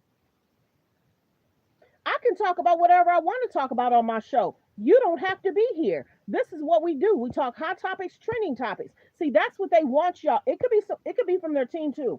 That's what they want y'all to do. They want y'all to forget of what they're doing, and then they want the excuse that they didn't do it. Yeah, it is their kids. And it's his kids too, in regards to what happens to his kids. But she don't pay attention. He said 2 years ago, stop putting my kids in media. Stop trending with North on TikTok. Remember? And she did not listen and she didn't care. Do you think for a person, if he has medical concerns, if he has triggers, that's going to trigger Kanye? Her constantly putting North in media for criticism and judgment, she's doing it. We're only talking about it. Kanye has a right to say what he wants for his kids. And it seems like she ignores all that. She was trending with North all the time, putting North in outfits. And see, y'all don't know my channel. There was a post when she, go back and look at it. There was a post when she had like North in a beard. Y'all got to go look at that post and what that post said on the bottom. Real talk. We talked about it, Paris. Go back and look at when she did North in the mustache and go pull up what that title said on the bottom. Most people didn't catch that. Us pages back then caught it. There's always certain subliminals of stuff that they do concerning. I ain't gonna say much. You gotta go look it up. And speaking of being a single mom, the business mogul brushed off parenting criticism, explaining that she wants her kids to try new things and embrace their creativity as they grow up in the public eye. It's interesting because she could be a good mom, but she puts her kids in media. Sad. She's putting North in media. She's dressing her a certain way. She'll want it to trend, and then she'll apologize and say we won't do that again. Every year she puts North in a situation, almost even twice a year. She puts North in a situation where it's almost somewhat borderline inappropriate, borderline she's 12. certain things she was 10 and 11. Let's continue. Fair use reaction clip. All the kids are like wearing the same things, but then my daughter tries to wear it, and then I'm like, okay, we're never wearing that again. Unfortunately, we made that mistake in front of the whole world. And she's, usually a girl that dresses like a tomboy most of the time, and she wanted to try something that her friends were wearing and went to the same place that they went to, and they all got these, outfits, and then she wears it, and it's just like, okay, wait, maybe you can't wear that. And so as a mom, you're kind of like learning at the same time. But yeah, I just think anyone that's raising kids, especially 4 kids by myself, I'm doing the best that I can, and my babies are good babies. So I just urge everyone to like not be judgmental and to have grace. Not be judgmental, but you're putting her in outfits. She was, I think, either 10 or 11 when Kim put her in any skirt. Sometimes she'll dress her in stuff that she's wearing. So as a mom, of course mother-daughters dress alike. Of course they do. But shouldn't it be age appropriate? When single moms trying to figure it all out with like, a preteen, it's a lot. First off, we know the Kardashians love media attention. Let's start there. Who also noted in the interview that she's currently single, revealed that she recently took the bar and is awaiting the results, which are due in about a month. I just took the bar in July. We're going to get to that. And then that's the other thing. I noticed a lot. Dream Kardashian had just recently did a modeling thing. You could tell when the K's and J's have certain people in their back pocket, because it didn't say Rob Kardashian and Blac Chyna's daughter. It said Rob Kardashian's daughter. They will leave Blac Chyna out too. They don't want to give Blac Chyna no credit about having Dream. And Dream will carry on, allege the Kardashian name. Think about that. Dream loves her aunts. She loves her grandma. We see she got she got Tokyo as a grandmother, and she got Chris as a grandmother. Check this, Tito. Remember how back in the day, Chloe and Chloe's daughter and Dream and Chris, they would do promotions with Chloe, Dream, True, and Chris. But they would not have Rob around. They wouldn't have Blac Chyna around. You're not going to have my child in no ad and that I'm not there. Not acceptable. There's been 2 times there was a butter commercial. Chris, Chloe, and Dream and True did a butter commercial. No Rob, no Blac Chyna. They did a holiday thing. And then they did one more thing in regards to Chloe and Chris utilizing the kids to promote. You can't take, and then that's the thing. I don't even know if Rob and Blac Chyna have the trademark for Dream. Because remember, Tokyo got mad and said China should have filed that paperwork a long time ago. So it's being alleged. I can't confirm or deny. I don't know if Blac Chyna and Rob might be getting back together. Baby, could you imagine if Rob and Blac Chyna got married and had another child? Because you also got to remember, Kim said, oh my goodness, if Rob doesn't have another child, who's going to carry our name on? Remember that? She was kind of, if Blac Chyna and Rob get back together, wowee. I don't even know if Rob really has dated too many people since Blac Chyna, but Blac Chyna was engaged. She broke up with that dude, and it's some kind of post that's out there. I did do a short. I think it said something, love forever, but the Blac Chyna and Rob court case was a hot mess. I still got all those documents. What Blac Chyna and Rob went through, and remember, at the table, Rob and Blac Chyna was supposed to have a show, remember? And they was like, why would you put them on TV and you see how toxic they are? That was Kendall talking to the whole family. Why would you put them on TV and you see how toxic they are? And then remember, Blac Chyna sued the K's and the J's. And then remember, there was this one page that was saying, oh, she was in the courtroom. It was closed courtroom. She was lying. But Blac Chyna and Rob's court case, go look it up. It was something else. And then how she tried to sue. And remember how they went to like a fashion show? They should have been in court, but they was traveling onto this fashion. And they found out they won against Blac Chyna. That was a whole mess too. It was an experience. It was a lot. I took 4 months off. That's why I didn't respond to the bag thing, because I was like, you know what, I'm putting my phone down. I took off 4 months to really focus on that. Okay, let's talk about this bar stuff. I can't confirm or deny if she's finished school, not finished school. But every year she talks about this. I don't know why it's taking so long. Good for her. I know people that's past it. Good for her. She's trying. But didn't she just recently show a picture like she did some kind of graduation? Let's continue. Kim, who also noted in the interview that she's currently single, revealed that she recently took the bar and is awaiting the results, which are due in about a month. Waiting I for just the took the results. bar in July. It was an experience. It was a lot. You know, I took 4 months off. That's why I didn't respond to the bag thing, because I was like, you know what, I'm putting my phone down. I took off 4 months to really focus on that, and I didn't work on anything else, and I just focused on studying. And First off, yes, she rich, but you also got to realize they've done stuff and they said stuff. And if I'm making a video, I'm not homeless. See, there's people that's in here that's toxic. They don't like the truth to go out. They don't want you to bring up the old stuff. They want you to focus on what they're doing now. They're putting the children in media and they need to stop. If Father Kanye has said, "Don't put my child in media," and she continues, what do you think that does to his mental? And North just trended last month about her outfit. She trended about the Ice Spice thing. She trended about the bustier. She trended about slapping the girl in the face. She trended about eating the onion. She trended about trying to grab Chloe's drink and alcohol out of her hand. They're putting stuff in the media, not us. took it, and I'm hoping for the best, praying to God. Wait, when do we find out if you pass? November. So there's that. So let's continue. And see, you got to understand, I'm different. I saw stuff where different races and cultures were insulted, and I don't like that. I found myself at a time in my career where I needed to. Go look at what Kylie gave Jordan Woods. Go look at what the cake Kylie gave Jordan Woods. Go look at how Chloe did what she did on that Halloween thing. Let's continue though. Like the video as y'all come in. The Justin Bieber thing was concerning. It shouldn't have happened either.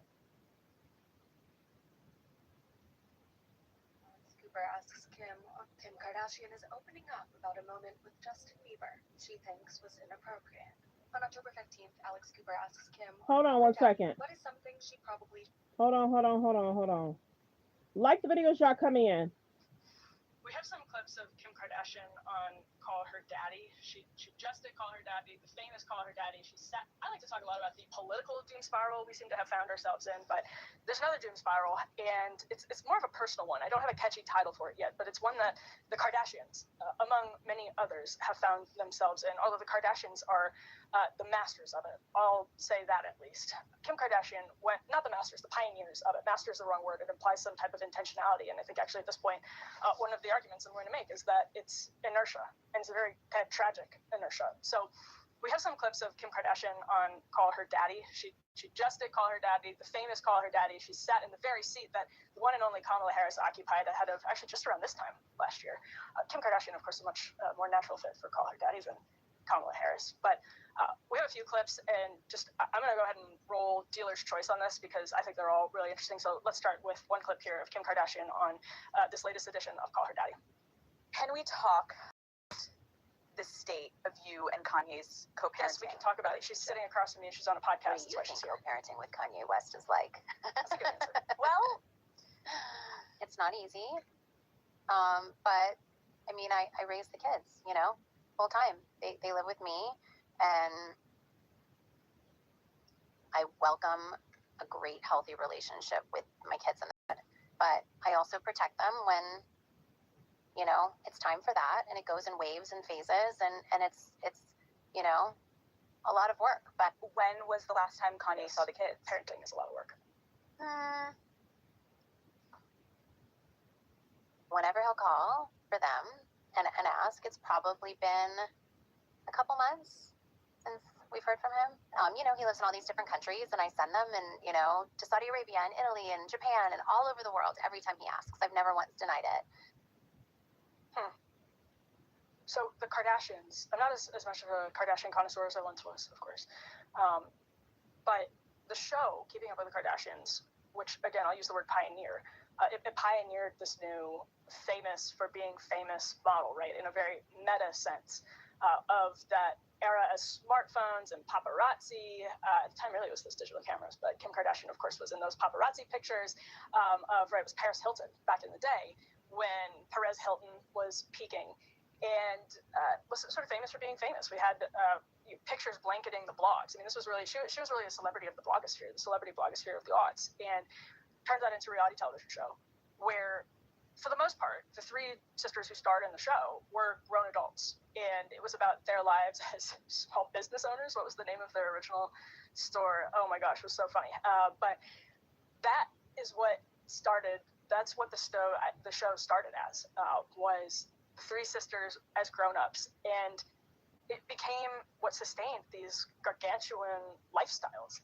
And that means your entire lifestyle is predicated on your ability to sustain that level of wealth and fame. You have to keep giving something to the press. And as you have your own family, you then bring children into that. Like the video, fair use reaction clip. And you got to realize Kim's not with Kanye. Khloe's helping Tristan, but they show unhealthy relationships. And now they're putting their kids in it. So people may not want people talking about it, but it is what it is. Maybe it's arguably sort of like Kendall and Kylie, who weren't a big part of the first show, and the first show was very light. If you go back to early Kardashian episodes, they're very light. They were like Brady Bunch style, 30-minute comedies, essentially. Good afternoon. I sound like a real loser here, like season 4-ish, as the show started really mining serious personal drama that comes with fame and wealth, and for of course entertainment value. And it's what they had to sell. Of course it's what they had to sell. They were on reality television. It would be foolish not to sell it. But now their entire lifestyles are all based on this house of cards, right? It will never make for a happy life. And now what we're seeing is the next generation who are building their lives on a house of cards. It seems like Kourtney Kardashian is somebody who's acutely aware of this and tries to at least think about giving her kids more of an option. But see how Kourtney's more protective of the children? Yes, they're in media, but Kourtney don't try and trend with her children. Kourtney does not try and trend with her children. She's even covered the baby's face. Remember how Kim was going through something and then Kylie showed the picture of her son finally? They do stuff for media attention, distraction. Did Northwest ever really have an option? Probably not. And I think it would be impossible to argue that the pressures of fame are not making them mentally less healthy. I can't confirm or deny what the children are mentally going through. We understand Kanye has concerns, but the Kardashians are not thinking of the children either. And then in a video I just heard before I came live, they had asked Kim if she thinks North is going to take the torch on and carrying the family name. She wants her to. Let's continue. Fair use reaction clip. Maybe that was a double negative. Let me put it this way. It would be impossible to argue they are healthier, they're living healthy and fulfilling lives because of the way they make their money. And again, all I'm saying is this is inertia, because Kim Kardashian, in the interview with Alex Cooper there, clearly doesn't want to divulge everything, clearly has some sense of shame. Whether or not that's sincere, she knows. I think this is actually what made the Kardashians compelling television to begin with, is that when the show first started, they were fairly normal. They weren't, average all-American people. They weren't really a Brady Bunch, but they were relatively normal. I do think Kim Kardashian knows that there's something very wrong about talking about all of this, something unhealthy about talking about all of this in ways that her children will always be able to see and remember, and in ways in which the world will dissect their most intimate family dynamics for their children to always revisit. I don't think anybody thinks that's good, but I think she's convinced herself, and many celebrities, frankly, have convinced themselves that you can compensate and balance by providing your kids all the money that they'll ever need, all the opportunities, access to success that they'll ever need. But I don't think ultimately anybody thinks this is a good system. They may have convinced themselves that it's a good system, but we have the next generation now. And I'm not talking about Kendall and Kylie, although Kylie, of course, has ushered in the next generation too. But I mean, that era of aughts reality television, which was scandalous at first, even like the Real World was scandalous at first. We're now seeing, particularly the mold that the Kardashians set, we're now seeing the next generation cope by trying to fit into that mold. And it's inertia, and it's inevitably building their lives on a house of cards. And there's nothing you can really do about it. It's almost like being a royal. You are inevitably born into royalty, and that brings with it pressures. But in the case of a modern reality television celebrity, or probably more appropriately referred to now as an influencer, whose entire influence and what's the right way to say, professional value is based on selling their personal life. What choice are you giving your children? What choice are you giving your family by the time you get to that point? You try to shield them as much as you want, but it seems like inevitably everybody ends up selling some version of their personal life who's in the sort of influencer sphere, the sort of lifestyle, personal influencer sphere, because that temptation is too strong to resist, and especially if you're a Kardashian. But it's just something to think about. I mean, I know lots of people have always thought about how Mason and Northwest were going to fare, and everybody always had sort of a pessimism about what it's like to be born into tabloid fame in, at that point, the 2010s. But we're finding that out right now. And look at Kim Kardashian, who is, I believe, in her early to mid 40s, and clearly feels like she has no choice, and is doing it. She didn't seem too unhappy about it. She's doing it. It's inertia. It's the way that they live now, and it's really, really sad. And the reason it's, I think, maybe relatable to everyone on a bigger scale is that, like, if you grew up with social media on your smartphone, you're kind of trained to sell your personal life, not for money, although that option exists. There's some polls that have come out in recent years showing just like how many members of Gen Z and Gen Alpha want to grow up to be influencers. We'll see if that sticks, but you're trained to put these bits of your personal life onto these literal, like, use them as products for these social media companies to data and sell, but also for you to get likes and replies and all of these different these dopamine triggers, essentially. And so to some extent, we're all trained to see our personal life for gain. And what social media changes about that is it's literally gamified. Like, people who design casinos help to design these dopamine chasing social networks, and it's not normal. And I worry that people who are in the West, for example, don't understand that's not normal, because they don't remember a world before that, and it changes the way we see the world. It changes the way we see people in our lives. And the Kardashians are just a really really magnified version. And there's no real comparison between the average person and the Kardashians, of course. But So let's continue. Fair use reaction clip. We get into it. I'm battery powered up. Like the video. Fair use reaction clip. Like the video as you guys come in. So we're going to talk about this Justin. Kim Kardashian was finally forced to address that creepy photo shoot she did with a 16-year-old Justin Bieber on the latest Call Her Daddy podcast. She also revealed some shocking stuff about Kanye West and a lot more. We got a bombshells for you right here. We listening to Popcorn Planet. Welcome to Popcorn Planet. I am Andy Signor. Kim Kardashian appeared on the latest episode of Call Her Daddy and getting a lot of press. A lot of stuff was revealed. It was an interesting interview for someone who doesn't love Kim Kardashian. She came across well. She knows how to present herself in the media. That's clearly what Kris Jenner has taught her and the Kardashians have done to keep themselves relevant, famous, etc. Yep. One thing that shocked me, I want to start with before we get to Kanye and another topic that has the internet furious. I want to talk about her finally breaking her silence on that controversial photo shoot with Justin Bieber when he was 16 and she was 30. And she admits, who thought that was a good idea? Yeah, we didn't either. We reported on that a year ago. You can check out our coverage to get more about that. It was weird. The whole. We took a picture together, and he Twittered it and said, me and my girlfriend Kim. And instantly, it was on CNN, like all over the place, that him and I. Oh my love. Yeah, it's just. See, because she was saying it was on CNN. It was all over the place. She liked it. She liked that she was trending with a 16-year-old. It's wild. The photo shoot here is just like incredibly strange for the two of them, given the difference of age. And so I've always wondered why or how this was appropriate. And I got to say, it's encouraging to hear that she's finally acknowledging it wasn't. They're asking the question, what's something that should have gotten canceled? What is something you probably should have gotten canceled for but didn't? I know what it is, and I think I'm going to get canceled if I say it. Oh, we've already called it out, Kim. Many of us have. Because you see that there's concerns that people keep questioning what's going on and how North is portrayed. Let's continue. Bringing that shit back up? I don't know who approved this, and I don't know who thought that this was normal, this narrative. You approved it. Just for the record, you approved it. You were an adult. You were 30 years old. You were there. You approved it. But continue. But I did a photo shoot with Justin Bieber, and he was 16 years old, and I don't know how old I was, and it was like a play. His girlfriend was there. You were 30, 15 years ago. Or his parents, it was like nothing creepy at all. Nothing creepy, guys. There was nothing creepy about this at all. His girlfriend was there. His mom was there. That justifies why they're having this romantic, weird photo shoot together. And, 15 years ago, Kim was also, more known for a specific tape. Let's keep it honest. So why were you with a kid? Anyway, at least she's acknowledging it. But right. I look back, and I'm like, that's the one thing that I feel like, he's like a good, dear friend of ours and the whole family. But, who thought that was a good idea? You. You did, because you did it. Stop. She did it, and she went. She didn't cancel it.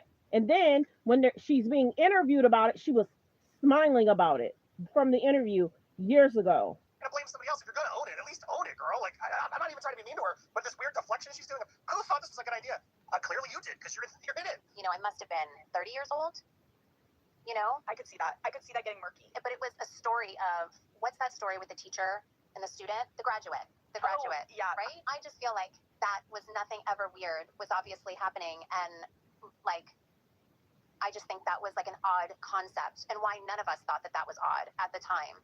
I will give her that. Things were different even 15 years ago, and yeah, there was a lot of inappropriate stuff that was happening that people just didn't think was inappropriate at the time. There was a lot of stuff people were doing to Justin Bieber specifically on stages, etc. It was disturbing for him. But what do you think? Is that her owning it enough? Did you give her a pass on that one? I want to hear your comments. Now, she also opened up about Kanye West, and yeah, she says some pretty shocking stuff about it. When was the last time Kanye saw the kids? You can tell she's thinking about how to answer a lot of this stuff. She's still very guarded. She's no dummy, and she chose to drop a bomb here. The comments, most people are kind of shocked by it. Whenever he'll call for them and ask, it's probably been a couple months since we've heard from him. A couple of months.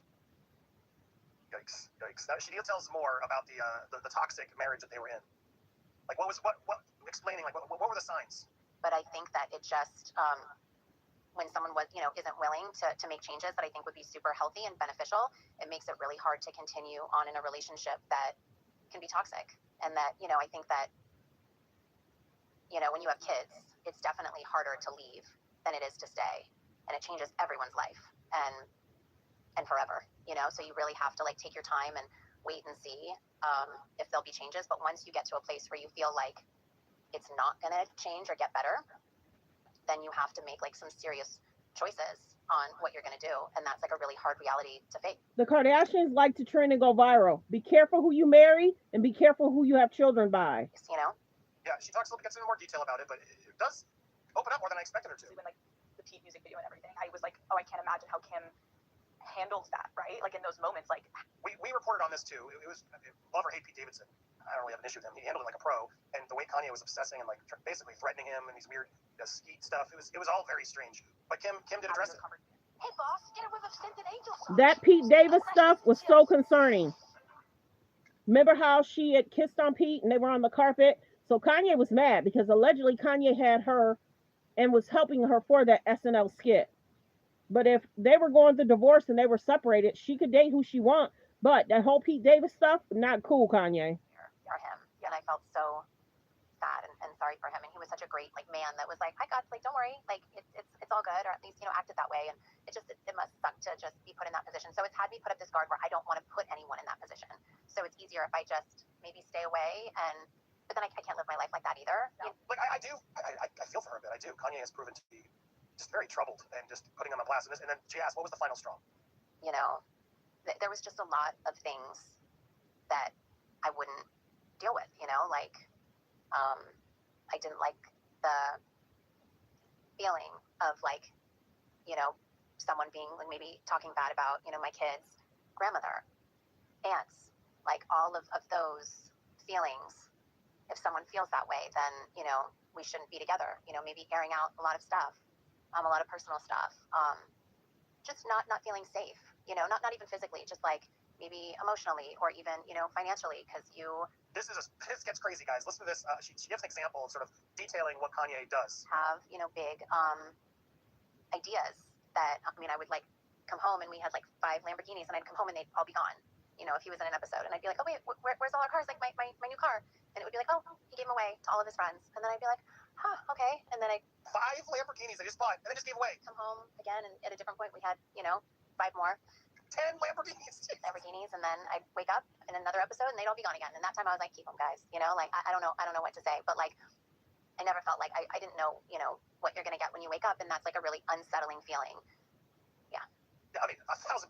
Love or hate Kim Kardashian, but that sounds real. But the biggest thing is, y'all notice Bianca don't do media. Who's Kanye married to now? Bianca don't do media. She's not in media. She don't do a lot of posts. She has posts about her, but she's not in media. So Kim could say anything about Bianca and Kanye. A lot of times Kanye and Bianca aren't even going to address it. I've seen it just from Kanye's actions. Now, the last thing, the biggest thing that's shocking a lot is how she is now being ripped online for not knowing the concept of how much milk costs. Here was the line. A tally I mean, She's asked, how much a year do you spend on your glam? Like makeup, all of it. How much do you spend? And she then says, you know, well, a lot of the show pays for it, or a lot of the appearances I do, I make them pay for it, so I don't have to. And then she, but like specifically, have a concept of what like certain simple things cost. She doesn't know the concept of certain simple things. Which really is, you know, I'd like to know a little bit more about what like a milk carton costs, and you know, let me think about this. And which, no. And which is fine. It's great to be rich, but it's sad that they don't have healthy relationships and exes. It's like, I'm gonna figure out the number. How much do you think in the comments? How much do you think she spends per glam? Now's your chance. Put in the comments before she says it. Okay, here it comes. I mean, it's probably. You like call your business manager. Yeah, I should know this actually. You should. Like 6 figures, 7 figures. It could be $1 million. You know. For I don't glam. think I'd be surprised at that, right? Very You know, cheap. Babe, it looks great. You know. I mean, I do think she's being honest on that one, but the commenters on this, all over Twitter, everybody else having kind of fun. Admitting she doesn't know the price of milk is peak billionaire energy. I can't believe she doesn't know the price of carton milk. So out of touch. Others defending her. People are hating on this. Like, not everyone's goal to be able to buy what you need when you need it, and not have to think about what it costs. Must be nice to live this way. Yeah, I mean, look, it's an interesting reveal, but it's also, I gotta say, it's honest, because I'm sure she. Yeah, why wouldn't she know what it costs of milk? It's just not out there. So they have a show that people watch, and they have products, and they will push different products. Some have said, alleged, they're concerned that some of their products are very similar to the K's and the J's. And a lot of those smaller, creative people that have products, they don't have the money to fight them in court. And they know that. Remember that one guy that had the app? It's not even a situation anymore. Remember he was going around and saying, I had this, I had that. And then the K's and the J's allegedly rushed to get stuff trademarked. That's sad. So they've done some stuff. And I don't even know if people really follow him anymore. He lost his house. He lost his marriage failed. So some people have called him out in regards to working with them.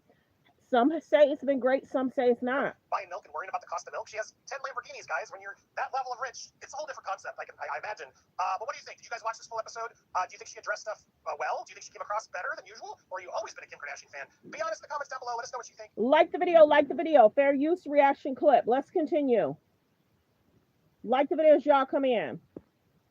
We're just talking. Easier than ever with ads management. We're just talking about what's being talked about. And the biggest thing is, some say it is what it is. They married who they married. They got kids by who they got kids by. But it's almost like she acts like she does nothing wrong. That's where people are calling it out. And the man that's running the country calls her disingenuous. Go look it up. What that means. Really good at getting her brand name, Skims, out into the headlines. She is great at marketing, and not much else. Her last ad campaigns for Skims that got this much attention involved her Skims Ultimate Nipple Bra, where there are built-in fake nipples in the bra. And then following that up, there was a line of face shapewear that looks more like a full-body cast, like you're recovering from surgery or something. Yeah. And the latest is the Skims brand. I guess she came out with a product. If she's able to sell stuff and people want it, go for it, I guess. New faux hair micro string thong that features fake bush, the fake pubic hair. Are the women all right? I don't think this really reflects the desires of women. Okay. I think this reflects the marketing strategies of Kim Kardashian, who is a very innovative. Did she clear this with her lawyer, or is she her own lawyer now? Why would there be news? Because it's fake hair. It's not real hair, just so you know. They're not harvesting hair from anybody. No animals or people were hurt in the making of the Skims faux hair micro string thong. And on the So she has another product that she came out with. Let's continue. Guys, we have got to talk about Kim Kardashian going on. Like the video, fair use reaction clip. Let's continue. Gonna do a big kiki. With him. She talked about her relationship with Kourtney. We got some mentions of some exes. She addressed a controversial shoot with Justin Bieber. She even addressed Travis Barker writing about her in his book. She said it all. Honestly, I was shocked, you guys, but we are going to get into what exactly she had to say in this interview, things that she revealed, and how some of the internet is reacting to it. When it came to Kanye West, we have seen the relationship play out publicly and how things have transpired online following their divorce, with Kanye periodically going on online rants to diss the Kardashian family and claim that he was kept from a birthday party once. Kim wanted to open up and say that when it comes to their relationship, she tried to be there for him, and even in the film Kanye recently released, the documentary on his life, you could see that Kim was trying to be the best wife to him, but his refusal to take medication really came between them. We saw him lash out at Kris Jenner in the documentary, and in this interview, Kim talks about it being hard to walk away from that relationship, and the fact that it also hurt to see how he would talk to her family. But I think that it just when someone isn't willing to make changes that I think would be super healthy and beneficial, it makes it really hard to continue on in a relationship that can be toxic. A lot of stuff would happen around my family, so it was really hard to see my family get treated one way and then me being like, sorry guys, and then stick with it. When you have kids, it's definitely harder to leave than it is to stay, and it changes everyone's life and forever. So you really have to take your time and wait and see if there'll be changes. But once you get to a place where you feel like it's not going to change or get better, then you have to make some serious choices on what you're going to do, and that's a really hard reality to face.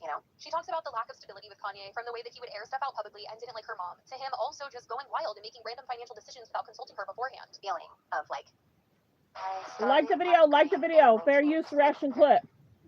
So choosing Kanye, she went from Chris Humphries to Kanye, and he helped her build her career. But then you got the Ray J thing too, though. So there's that. Talking bad about my kids, grandmother, aunts, all of those feelings. If someone feels that way, then we shouldn't be together. Maybe airing out a lot of stuff, a lot of personal stuff. Just not feeling safe. Not even physically, just maybe emotionally or even financially. I mean, I would come home and we had 5 Lamborghinis, and I'd come home and they'd all be gone. If he was in an episode, and I'd be like, oh wait, where's all our cars? My new car. Where's my new car? Gave him away to all of his friends, and then I'd be like, huh, okay. And then I'd come home again, and at a different point we had 5 more Lamborghinis, and then I'd wake up in another episode and they'd all be gone again. And that time I was keep them, guys. I don't know what to say, but I never felt I didn't know what you're gonna get when you wake up, and that's a really unsettling feeling. She later revealed what co-parenting has been like, and she clarified that she has the kids full time, and she would never keep her kids from seeing their dad. She encourages it, honestly. She wants them to have a good relationship with him because she had a great relationship with her dad and saw how her parents co-parented. But from what we've seen online, Kanye makes it sound like she keeps the kids away from him, and she says it's not the case. And when asked when he last reached out to see them, she said it had been months. It's not easy, but I mean, I raise the kids, full time. They live with me, and I welcome a great, healthy relationship with my kids and their dad. And I think, he knows that. I push for it all the time, but I also protect them when, it's time for that, and it goes in waves and phases. When was the last time Kanye saw the kids? Whenever he'll call for them and ask, it's probably been a couple months since we've heard from him. When asked how she handles disappointment from the kids, if there's any, she says that they understand their dad's life, and ultimately she's just doing her best with it, keeps them on a schedule, things like that. They always knew that he had a big life traveling before and was always on tour and all of that. So it's and that he lives in different countries all the time and loves to live all over the place. So, we manage it really well. They love their life and their routine and their schedule. And I think just their job as their mom is just to make sure that they stick to their routine and they're healthy and happy. And, look, it's not easy no matter what. Co-parenting. But why put them in media, though? You want them happy, healthy. Why put the children in the media? And she continues to put North in media. With anyone. She also wanted to just shut down this idea that she keeps her kids from him, because she isn't doing that. And when it came to that birthday party drama where Kanye wasn't invited to a birthday party that Kim was throwing, she says that it was because he had previously said that he was having his own party. The one thing that just gets me is that there's this narrative that I keep the kids. I've never once, away from him. I've never once done that. There's been so many times where I've been like, oh, I just want to show all of these texts. What are you talking about? It's been, we just haven't heard. I begged them, to go hang out or things like that. And if I spoke out about it and rebutted it, I'm just not that girl online that's gonna fight back and be like, wait a minute, your assistant and you said you wanted to hold a party, and you said your party's at 4, so we did ours at noon, and now you're going online saying that I'm it's just a totally different narrative than what the reality is, and that just really sucks. Now, a lot of people have not liked Kim over the years, but when it comes to Kanye, people do commend Kim for navigating this entire situation. It's the one part of her life where I think people actually feel for her because of everything and how it's... Because she wanted that man. She wanted that man. She wanted that man, and she got that man and all his issues. She knew who she was dating back then. Now, in regards to parenting, though, she did address some of the backlash that she's gotten, especially when it comes to North and how she dresses. Recently, they had a viral moment because people felt that North was dressing too grown. She was wearing a corset, and they felt like she also got... She been dressing too grown. A certain piercing that was inappropriate for her age, and Kim said that she is just navigating this preteen phase and that she would like if people had some grace for that. Any mom of a teenager or a preteen, unless you've been here, please, we just need a little bit of grace. It's really hard, and it's really it's interesting because all the kids are wearing the same things, but then my daughter tries to wear it, and then I'm like, okay, we're never wearing that again. Unfortunately, we made that mistake in front of the whole world. And she's, usually a girl that dresses like a tomboy most of the time, and she wanted to try something that her friends were wearing and went to the same place that they went to, and they all got these, outfits, and then she wears them, and it's just okay, wait, maybe you can't wear that, And so as a mom, you're kind of learning at the same time. And I think she sees what people say about North being a problem child and not listening to Kim, and I do think that it is because it's a narrative that they portray on the Kardashians. That is the way that they paint. Thank you. That's the way they portray North. Say it again. She paints her on social media in certain ways that she shows her, but Kim goes on to try and clear that up by saying that North is good and listens to her. Like the video. Fair use reaction clip. Like the video. It's the way they portray North. It's what she puts North in media. Like the video. Fair use reaction clip. Hold on. She learns from that, and she sees it, and then she's like, oh, I had to rewind that it. her friends were wearing and went to the same place that they went to, and they all got these, outfits, and then she wears them, and it's just like, okay, wait, maybe you can't wear that, And so as a mom, you're kind of like learning at the same time. And I think she sees what people say about North being a problem child and not listening to Kim. And I do think that it is because it's a narrative that they portray on the Kardashians. Like, that is the way that they paint North, I feel, and how she paints her on social media in certain ways that she shows her. But Kim goes on to try and clear that up by saying that North is good and listens to her. But what I do know is my baby's such a good girl and such a sweet girl. And like the things that she has experienced where she might have like been outspoken or did something, she learns from that and she sees it. It can't be easy for North. She has Kim as a mom, Kanye as a father. And understand, I am not on Kanye's side. Don't like how he insults race, cultures, but she's doing the interview, so we're talking about her. But Kanye is a whole situation in itself. Period. What he thinks, how he thinks, and it's fine to have an opinion. But some of Kanye's conversations should be within friends around the table. But some of his interviews, and we see he has health concerns. So this is the other thing. Is this going to spark and trigger Kanye? He had the documentary. Well, I can't say he released it. The documentary came out. Now she wants to clear up and trend with Kanye in her way. Let's continue. And then she's like, oh, I don't like how I said that. And oh, I don't want to be like that. Or, oh, you know what, mom, okay, you're right. Like she does listen to me. But in other areas, I'm like, babe, if you want blue hair, like it is what it is. It makes her so happy. But yeah, I just think anyone that's raising kids, especially 4 kids by myself, I'm doing the best that I can. And my babies are good babies. So I just urge everyone to like not be judgmental and to have grace on single moms trying to figure it all out with like, a preteen. It's a lot. In regards to her relationship with Courtney, she also says that they're extremely close, but it's not something that everyone gets to see on the show, which sucks. And I feel like this is interesting to hear because I feel like they have so much editing control over their show that you would think that they could just change the narrative if they didn't like it. But I don't know, maybe they're down to leave it in so that the show does have some drama in it and is worth watching. But it sounds like she doesn't like it, so it's interesting. You guys are on good terms. Yes. That's like maybe a misconception that I think people think all the time. It don't seem like she supports Courtney. It seems like she'd rather shade Courtney and question Courtney versus being supportive to Courtney. Go back and look at how she talked about the wedding. Are you happy? She was going in. It was everything had to be about her. The dress, the outfits, the remember how go back and look at how that whole situation. Courtney never really had her moment. Kim wanted to put her hand in everything, the dress, the outfit, what her team put together for the wedding. Kim wanted to trend over Courtney's wedding. Kim wanted to trend that year over Courtney's happy marriage. She was not happy and supportive of Courtney. She just wasn't. Go back and look at how she treated Courtney. Remember the outfit? She has a torn shirt and torn jeans. Are you happy? She's going in. And remember how they had a physical. Remember how they got physical. So she feels a way about Courtney. She feels a way about Chloe too. And she feels a way about North. Courtney and I are like this. We are so close. We've always been so close. They don't see the resolve or they don't see all the moments in between. They just see us like fighting and then they drag it on for months and we're like hanging out and we'll be good. Also popping in here to say that of during course. the time on the Kardashians where Courtney and Kim were fighting so bad, some people were saying, maybe Courtney is like so upset at Kim because of all of the deep-rooted like Travis Barker stuff. Because Travis Barker in his book, he wrote about having a crush on Kim, about them having gone on a date before and he wanted to see her again, and it just like didn't work out with them. But him revealing this in his book, people were like, wait, like is this why Courtney might be upset at Kim or just like having this like deep-rooted hate for her because of the fact that her husband had like a thing for Kim? And so Alex brought this up on the podcast and asked Kim if she had ever like been with Travis and wanted to clarify that it wasn't like this weird situation that everyone was making it or hooked up with Travis Barker. No, I never have. Absolutely that. Because the people that's made allegations of whether Kim has or hasn't, it's been Aubrey O'Day alleged has her comments. And then Travis Barker's ex-wife has her way of feeling about whether whatever. Because you got to remember, he put it in his memoir. So we can't confirm or deny, but how Aubrey O'Day talks about it, and that's probably why she's addressing it. They be listening to us, y'all, period. Aubrey O'Day had an interview. You got to go look it up. I'm not going to go pull it up.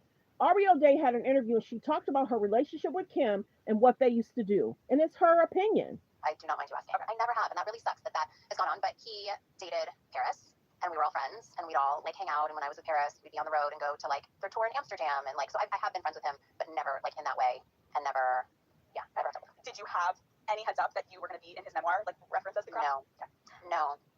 But it would say that we never. I mean, I don't think he would allude to that information, But also Courtney was around during that time, so like they were neighbors for a decade. And was she hanging out with him for his fame? Maybe, I don't know. Maybe she wanted to hang out with him for the fame. She likes to attach herself to people that are trending and going viral. Oh, she likes to be spotted with this person. trending and go viral. Her team takes those pictures so it can trend and go viral. So maybe nothing did happen. Who knows? I don't know. I wasn't in that bed. I don't know. So like when everyone was all hanging, like, he was always around with his kids. They'd always come to Courtney's house for all the birthdays. So it was like everything was super like open and cool, and like everyone's been friends. One of them. Courtney's the one sister that has a healthy marriage and relationships. Very protective of that new baby too. Unexpected moments from the interview was when she talked about doing a photo shoot with Justin Bieber back in the day. Kim revealed that during the shoot, which was when she was still relatively new to the level of fame that she is now, she felt so uncomfortable because of the age gap between her and Justin. She literally said that it felt wrong, like she was doing something that she shouldn't be. And the internet certainly agrees. The internet has been calling her out for this, especially when everyone was talking about the Diddy situation, because people were sketched out at the Kardashians' closeness to Diddy and were questioning everyone around him. And so when they were seeing this photo of Kim with Justin Bieber, a young Justin Bieber, doing this photo shoot, they were like, maybe the Kardashians are just as weird as Diddy. What is the deal? What's their... And in the picture, Kim and Justin Bieber are holding hands. They traveled to do this photo shoot. It wasn't like within where they live. Whether Justin's mom was there or not, they traveled to do this photo shoot. She seemed so happy. Go back and look at the interviews when she was talking about it. And it's inappropriate, once again. Obsession with Justin Bieber, because Justin was also very close with Diddy at one point. But Kim was trying to say in this that she, looking back, could see just how weird this whole entire thing was, and doesn't understand why no one else thought it was weird at the time, but that they didn't, and that this was the thing that they were pitching that she should be in with Justin, but she thinks it is weird. So the Kardashians will do something and then they'll apologize later. Looking back, I don't know who. She don't know who. Yo team. Yo team. Who thought that this was normal, this narrative, but I did a photo shoot with Justin Bieber, and he was 16 years old, and I don't know how old I was, and it was like a play. His girlfriend was there, his parents, it was like nothing creepy at all, but I look back and I'm like, that's the one thing that I feel like, it is creepy when a woman that's 30 holding hands with a younger man, and it looks as if y'all are entangled because of the movie. It was creepy, and the girls, they're doing the interview, and she's laughing about it. He's like a good dear friend of ours and the whole family. But like, who doesn't matter? He's a good dear friend. He's 16. Thought that was a good idea? I must have been 30 years old. I could see that. I could see that getting murky. But it was a story of, what's that story with the teacher and the student? The graduate. Oh, yeah. Right? I just feel like that was nothing ever weird. Was obviously happening, and like, I just think it was weird. It was creepy, and it should not have happened. That was like an odd concept, and why none of us thought that was odd at the time. But now we look back and I'm like, that would have not been the most appropriate thing. Because she wanted to trend and go viral. People were calling her out saying that she should have known better back then because of her age, but she says that she just didn't. And honestly, I'm shocked that she even brought this up, because people were talking about it. Like I said, when everything with Diddy was getting talked about, they were bringing up these pictures with Kim. I mean, maybe she wanted to try and like defend herself without it seeming like she was defending herself because everyone was talking about it, because she was like bringing it up so randomly and like willingly. I think she was just willing to do anything for fame back then, and so that's why she really agreed to do this photo. Anything for fame. Remember how the mom was like, "You're doing good, sweetie." She like didn't push back on it at all, but it is so weird, and I was just surprised to hear her talk about it. But and then remember how she didn't want to not have clothes, and the mom kept pressuring her. So it's Kim and it's Chris. Remember, the mom kept pressuring her in regards to that Playboy stuff. Remember that? Okay, so let's get to Larsa spilling tea about Kim and Kanye. Hold on one second. Like the video. And that was probably the beginning. And by the way, hold on. Is speaking out against the family. Well, nobody has filed a lawsuit against her. So you figure. All right, look, Larsa told. We're about to hear how things were going on in regards to Kim, Kanye, and Larsa, and what was going on then. Kanye's been sparking and tripping out for a while, alleged, in his medical concerns, alleged. The people at Hollywood Raw on a podcast that she blames Kanye for she and Kim's falling out. I want you to listen closely. By the way, drinking her beauty, because this is her all made up. But I've met Larsa, and I've seen her like with no makeup on at all. She's got all the structure, Don't y'all miss Wendy? I do. Oh, I miss Wendy. Yeah, very creepy. And then she acts like it's not. It is. The things that's happening with North now, dressing her in outfits that she's not that age, she's not a teenager. So stuff continues to be pushed in people's faces that's not appropriate. And she, then this interview, it almost like she didn't take accountability for nothing or no situation. It's almost like it's everybody else. It's not me. It's not me. It's almost like she acts like she's perfect. And that's why the orange guy calls her disingenuous. He's got it going on. Okay, take a look. I just feel like Kanye was in a place where he really didn't trust anyone with Kim. So I feel like I was the person that was like, oh, don't be so close to her. If Kanye feels like Kim and him are better without me, then let them be without me. I'm okay with that. Do I look like I'm suffering? Do I look like I'm in pain? I'm okay. I will survive. He brainwashed the whole. This is 4 years ago. Larsa Pittman talking about Kim, Kanye, and Larsa's relationship with Kim. Family into thinking that like I don't even know what. She also shared with us that Kanye, at one point, used to call her at odd hours, like 3, 4, 5 in the morning, hold her on the phone for hours, and not sex. He would rant to her to the point where she ended up having to block him. Like he would rant, I guess, about life and his ideas and what he wants to do, and she was there to listen. And Larsa's a smart businesswoman, so I could see where this is going. But when she blocked him, I think that probably pissed Kanye off, and that was probably the beginning of, okay, Kim, you don't need to trust her, you don't need to be her friend. And you know what? Kim makes a great friend, but until she does something about her relationship with that man, I would rather not be friends with Larsa and get along with Kanye until the fourth wheel falls off. Yeah, of the car. It costs Kim nothing to let friends go, only because she's got her sisters. You know what I mean? They're a gang. She's got her sisters, she's got her mom, she's got her grandmother, and then making friends for Kim is sweet. Kim can make friends any day of the week. But most importantly, she's got her family. I feel big. So back then, people felt that. So let me see if it's the, hold on. Okay, she's going to talk about the divorce and what Kim got in the divorce. Hold on 1 second. Like the video. If y'all miss Wendy, put in the comments you miss Wendy. So far, so good with the co-parenting. I figured they'd be able to work it out somehow, some way. It's not that hard. They got all those cute kids, Kim and Kanye. All right, well, here's what's happening. We've already told you that she owns the land that their massive mansion is on. But he's the one who designed it, built it, used his money, built it. So now it's come down that Kim is going to get to keep the house in the divorce because it's best for the kids. The kids already know the house. The house is really beautiful. That's the one that I went to. It's really, really beautiful. It's all white inside. And I wouldn't, unless she wanted to, I wouldn't do it. It's just like that, like sterile, white. It might not be for you. It wasn't for me, but it worked for them. And the kids were very well behaved. I didn't see like handprints every place, like how we'd be in a house like that, But the kids are of a particular age now, and that's the only thing that they know is as home. And considering the family that they're involved with, they need as much stability as possible. So, Kanye, you did the right thing. Just give her the mansion. Kim is so over it because there are a lot of us who could not live in the home where we raised the family. There'd be too much, you get up and you go to the bathroom and you're brushing your teeth and you look over and you say, just like that's where he used to brush his teeth or whatever. I know I'd be that person. No, I couldn't do that. But Kim has so much going on with her life. She probably has her new boyfriend now as we speak. Well, why sit around and let grass grow green under her life? So anyway, that's the update with them. He'll probably, go out to Wyoming and build something massive or whatever. And look, he's going to go on and have a life, but first he's got to get right.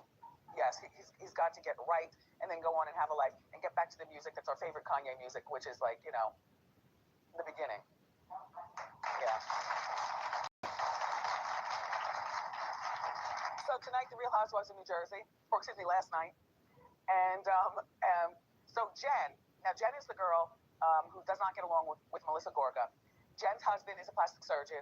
Jen and her husband are very moneyed, and Jen is like a mean, sarcastic girl. She says a little bit, she's hurtful in how she delivers.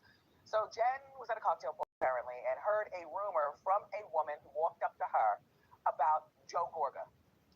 And I know, not that rumor. Can't stand this show. We go to not that rumor. The rumor is, well, anyway, just take a look. She's wondering whether she should tell Melissa. All right, I'll tell you the rumor.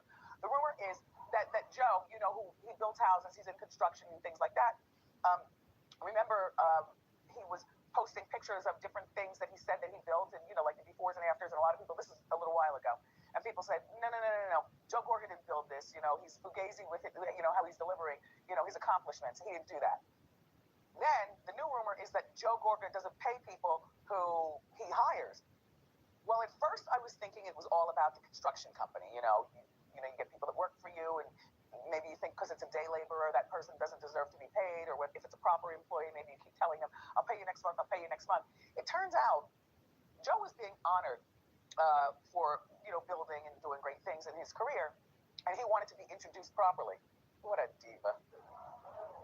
So he hired a man who apparently is an associate of his or something, that he did something for this man, and the man really liked the way it looked, and maybe follows Joe on social. Anyway, they know each other, but I guess not like that, because the man was hired for a few $1,000s, introduce me, on stage, and then you disappear, and then I go. First of all, that's a lot of money, a few $1,000s to introduce you, to speak to people.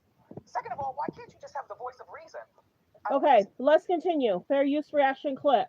Like the video as y'all come in. Like the video as y'all come in.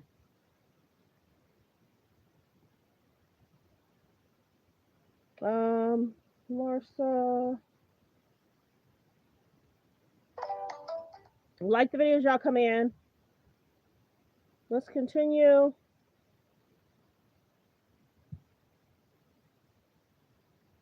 Hold on. What do you think co-parenting with Kanye West is like? This white woman and this white family have the control of these highly influential black kids. Now it's like it's warring. I think it's all good, and then I just wake up and there's all these tweets about how I've kidnapped the kids, and I'm like, it's not a kidnapping, it's a divorce, You have the power to take my kids. The devil ain't gonna win. Look, it's not easy no matter what, co-parenting with anyone. When was the last time Kanye saw the kids? It's probably been a couple months since we've heard from him. Kim Kardashian on Call Her Daddy denying claims from Kanye that she doesn't let him see their 4 kids, North, St., Chicago, and Song. Ye's most recent public crash out over child custody happening in April. I'm gonna go get these kids, man. I'm gonna go get these kids, bro. I'm talking to the lawyers. Every time he was saying he wanted to go get those kids. I'm gonna go get these kids. He was mad. A lot was going on then. When was the last time Kanye saw the kids? It's probably been a couple months since we've heard from him. Kim Kardashian on Call Her Daddy denying claims from Kanye that she doesn't let him see their 4 kids, North, St., Chicago, and Song. Ye's most recent public crash out over child custody happening in April. I'm gonna go get these kids, man. I'm gonna go get these kids, bro. I'm talking to the lawyers. Every time he has asked, I will always let them see their father. That's just who I am. If there's a time where it's just super unhealthy, I will, say, hey, let's do it here at my house, or let's figure out a different time. I'm in charge of my life. I welcome a great, healthy relationship with my kids and their dad. And I think, he knows. Because remember, I kept saying the unhealthy relationship. So she's saying she's welcoming healthy relationships. She married that man. Be careful who you marry and have kids by. That I push for it all the time. But I also protect them when, it's time for that. And it goes in waves and phases. And it's a lot of work. Yeah, source told ET in March, Kim's priority is the well-being and safety of her children and to protect them from being around Kanye's controversial behavior. The mom of 4 also revealing how she handles visits when her ex is always on the move. I raise the kids, full time. They live with me. He lives in all these different countries, and I send them to Saudi Arabia and Italy and Japan and all over the world every time he asks. We manage it really well. I never say anything negative about my kid's dad just because, it's out there. The last thing my kids need is for them to hear it from me. Kim filed for divorce in 2021 after nearly a decade with Kanye, the mogul explaining why she finally decided to leave. Lack of stability was a big thing. Just not feeling safe. Not okay. We had 5 Lamborghinis, and I'd come home and they'd all be gone. If he was in an episode, and I'd be like, oh wait, where's all our cars? My new car. And it would be like, oh, he gave them away to all of his friends. It's really confusing for me. It's so different than the person that I married. I just have to get it together. I just can't.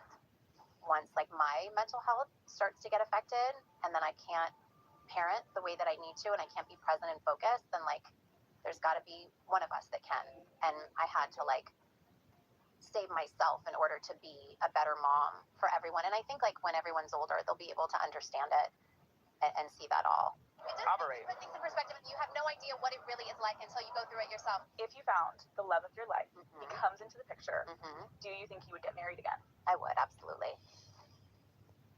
Like the video. Let's hear what Kanye had to say years ago. And the idea of family and media tries to others and the idea of fathers and the idea of family and media tries to promote something. I said, I'm not allowing my daughter to be used by TikTok. I have a say so. And then when people say, oh, they're going to use this for your court, hold on. Allowing my daughter to be used by TikTok, I have a say so. And then when people say, oh, they're going to use this for your court, I didn't have a say so on whether or not they went to Sierra Canyon. Most men do not 50-50 custody with in society today. That's not even, it always leans towards the mom. But right now, and I'm happy that you guys got to see just a small piece of what I dealt with. You understand? God, I just need to protect my children. You protect the children. You touch them, please, God. Today, the devil ain't gonna win. That was Kanye. So I'm gonna play it again because remember he talked about others and the idea of family and media tries to promote something. I said, I'm not allowing my daughter to be used by TikTok. I have a say so. And then when people say, oh, they're gonna use this for you in court, I didn't have a say so on whether or not they went to Sierra Canyon. Most men do not, there's no such thing as 50-50 custody with in society today. That's not even, it always leans towards the mom. But right now, and I'm happy that you guys got to see just a small piece of what I dealt with. You understand? God, I just need to protect my children. You protect the children. You touch, please, God, today, the devil ain't gonna win. You get what I'm saying? So he was praying to God to protect his kids. Let's continue, because then we're about to get into this Ice Spice situation. Kanye was praying to God to protect his kids because of all the media stuff. Off the phone with Kim, I told her to stop antagonizing me with this TikTok thing. I said it's never again. I am her father. I know y'all don't respect fathers and the idea of family and media tries to promote something. I said I am not allowing my daughter to be used by TikTok, to be used by Disney. I have a say so. But it makes it seem like he don't have a say so. So Kim was called out for the Ice Spice thing. How quick people forget. So this has been an issue for a while in regards to putting her in media.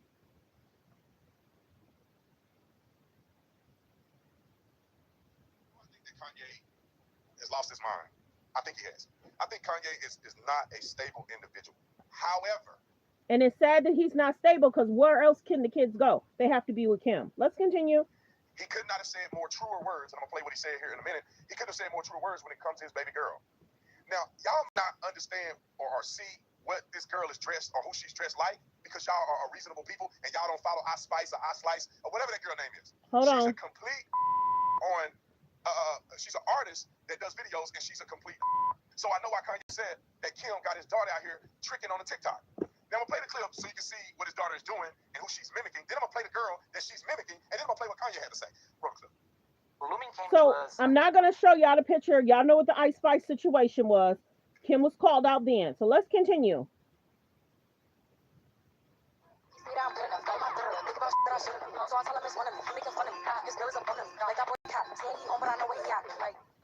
Like the video, like the video. Gotta let it go past. So I can't, yeah, hold on. Hold on.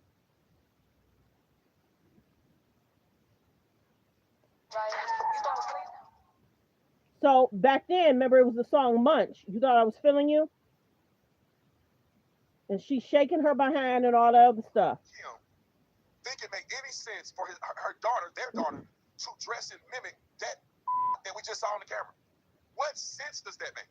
Now, as a man, as a father, I understand why Kanye West is upset. Now, listen to what Kanye West had to say. Phone with Kim, I told her to stop antagonizing me with this TikTok thing. I said it's never again. I am her father. I know y'all don't respect fathers and the idea of family and media tries to promote something. I said I'm not allowing my daughter to be used by TikTok, to be used by Disney. I have a say-so. And then when people say, oh, they're going to use this for you in court, I didn't have a say-so on whether or not they went to Sierra Kanye. Most men do not, there's no such thing as 50-50 custody in society today. That's not even, it always leans towards the mom. But right now, and I'm happy. And which it should, because he's not well enough to take care of the kids. Many people wish he was, but he's been through so much with them. And this might even be triggering for him. Think about it's not just Kanye. Think about what Scott went through. Hello. Think about what Lamar Odom went through. Hello. So it's Kanye, Lamar Odom, and Scott.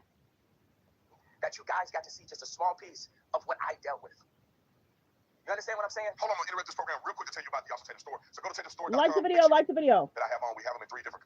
All of you single mamas out there that's watching this, y'all perfect. Y'all ain't never did nothing against your baby daddy. And I've never experienced anything like that. It's not like my son's mom is taking me to court, making me waste hundreds, tens of thousands of dollars for no reason. So I wouldn't know either. However, this is exactly the problem when it comes to some of these moms and single moms trying to be their daughter's friend and not looking out for their best interests. I don't know why Kim, well, let me say I don't know why Kim, because Kim is famous because she was on a sex tape with Ray J. But I don't know why Kim thinks it's a good idea for her daughter to be. Oh, I just saw that comment. I just saw that comment. But she looked like Kanye, though. She do look like Kanye. She favors Kanye more so than Kim, though. But I saw that comment. On social media at such a young age. Why couldn't she be a young lady that's respectful? How about she dress up like a... This is the thing that I've been talking about for 100 years now. So this was 2 years ago. North was...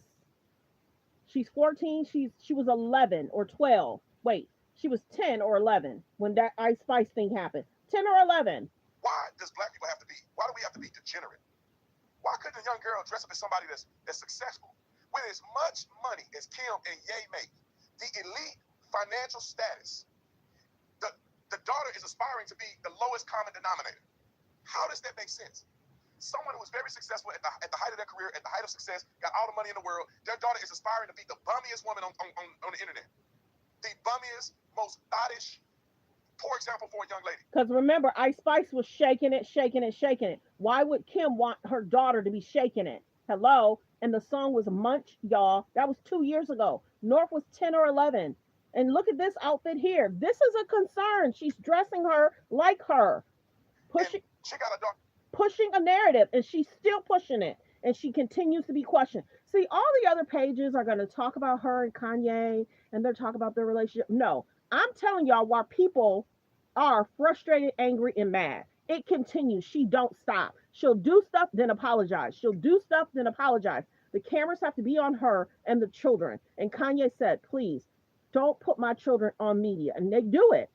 So certain things he's trying to say, but things are triggering him. Kanye's no better. Look at how Kanye addresses Bianca. So there's a concern. So now the kids are seeing how Bianca's dressing. Out here doing it and mimicking this woman. It's shameful to me. But Bianca's grown. Bianca can choose not to walk out that house with the outfit she has on. Bianca's a grown woman. North's not. Kim is treating North like she is older than she is. That's why it keeps being questioned. She may chill out this year, but bet money she'll do something again next year. I understand why Ye mad. Now I'm a little mad at Ye because I feel like all the shenanigans. Because she likes pushing the envelope. However, you still shouldn't have your daughter out here doing it. This ain't cute. This ain't cool. And I would argue that you shouldn't let your daughter be participating in this stuff. Now y'all got to go back and look at the Ice Spice thing, and like we said, Kim still supports Balenci. How you still support Balenci? Look at that ad they did. So these celebrities push these narratives. And she continues to get called out. I see her now, and I'm gonna show y'all pictures. She on the red carpet with her mom right now. She wanted to trend with Kanye, and she did that. Hold on 1 second. Like the video, she'll come in. Hold on. Like the video. She wanted to trend with Kanye. She likes to trend with Kanye at least a few times a year. Hold on.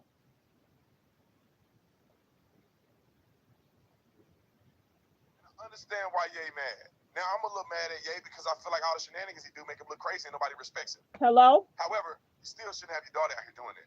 This ain't cute. This ain't cool. And I would argue that you shouldn't let your daughter be participating in this stuff.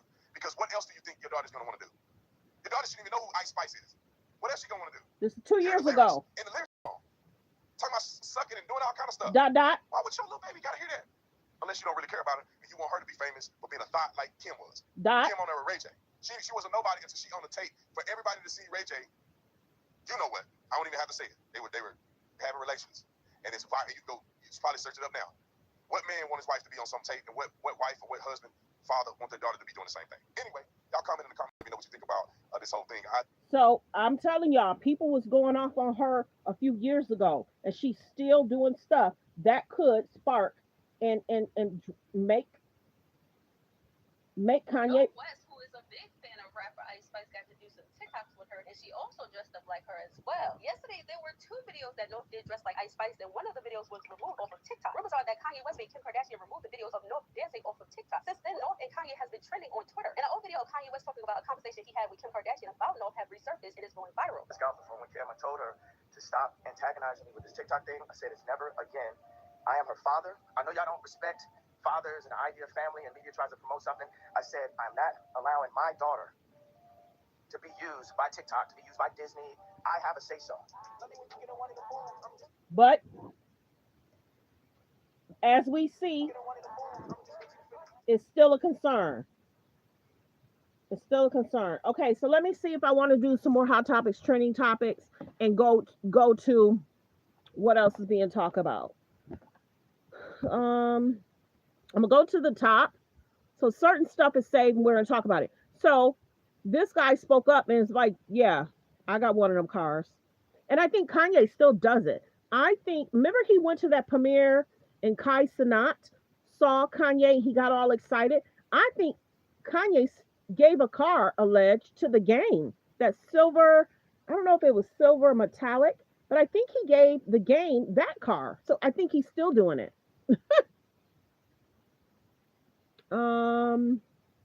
8.8 million. So he might be trending on something. I saw that post. Let's see.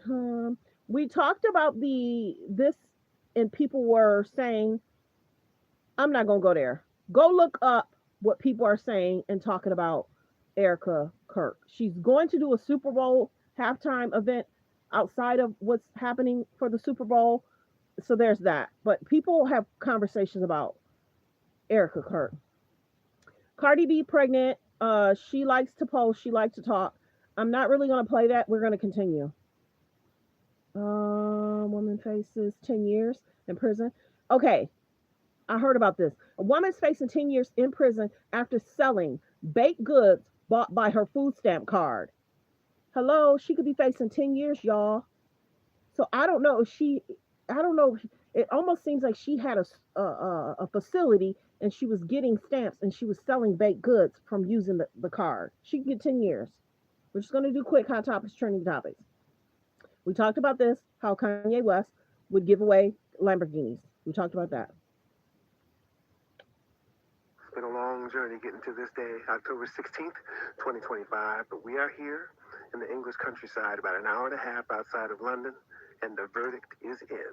We've been quiet, listening to liars continue to lie and keeping to ourselves, living and loving our life, as we said, leaving everything in God's hands and letting our lawyer do the talking. But according to the courts, trying to ruin my name and trying to bring harm to my family in a book filled with lies equals $8.8 million. And this is just the beginning, because anyone and everyone that helped promote these lies will hear from my lawyer in the days to come.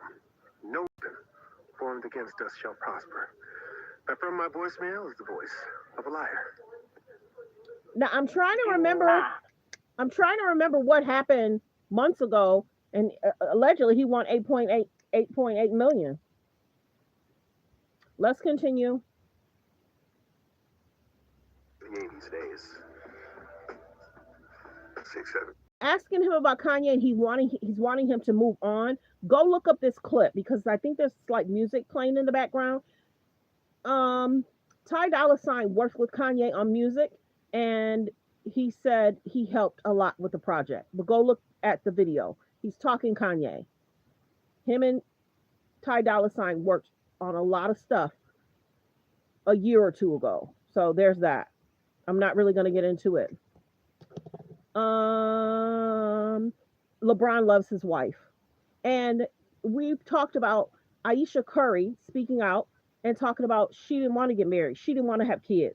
I appreciate that LeBron is showing love to his wife. And Savannah always shows love to LeBron. LeBron's not going to retire. So there's that. But he had did a podcast and talked about how he loves being around her. He loves being around his guy friends, being an only child. He loves his wife. So we're going to continue. I guess, like I said, Chris, Kim, they want the media attention out doing their premiere. Kim knew she wanted to do that interview so they could trend. Let's see. Never more videos of Ye in Africa. So Africa, he was in Africa. Let me see. So well wishes to Kanye. He's been very quiet. He hasn't said much since the documentary came out. This is going around. I guess Kevin Federline's supposed to have a book coming out. And I guess he wants to talk about Britney and his whole situationship. Will you buy the book? Will you pay attention? We talked about this. Kim says Kanye will give away their Lamborghinis, but if he purchased them with his own money, she can't control how he spends his money.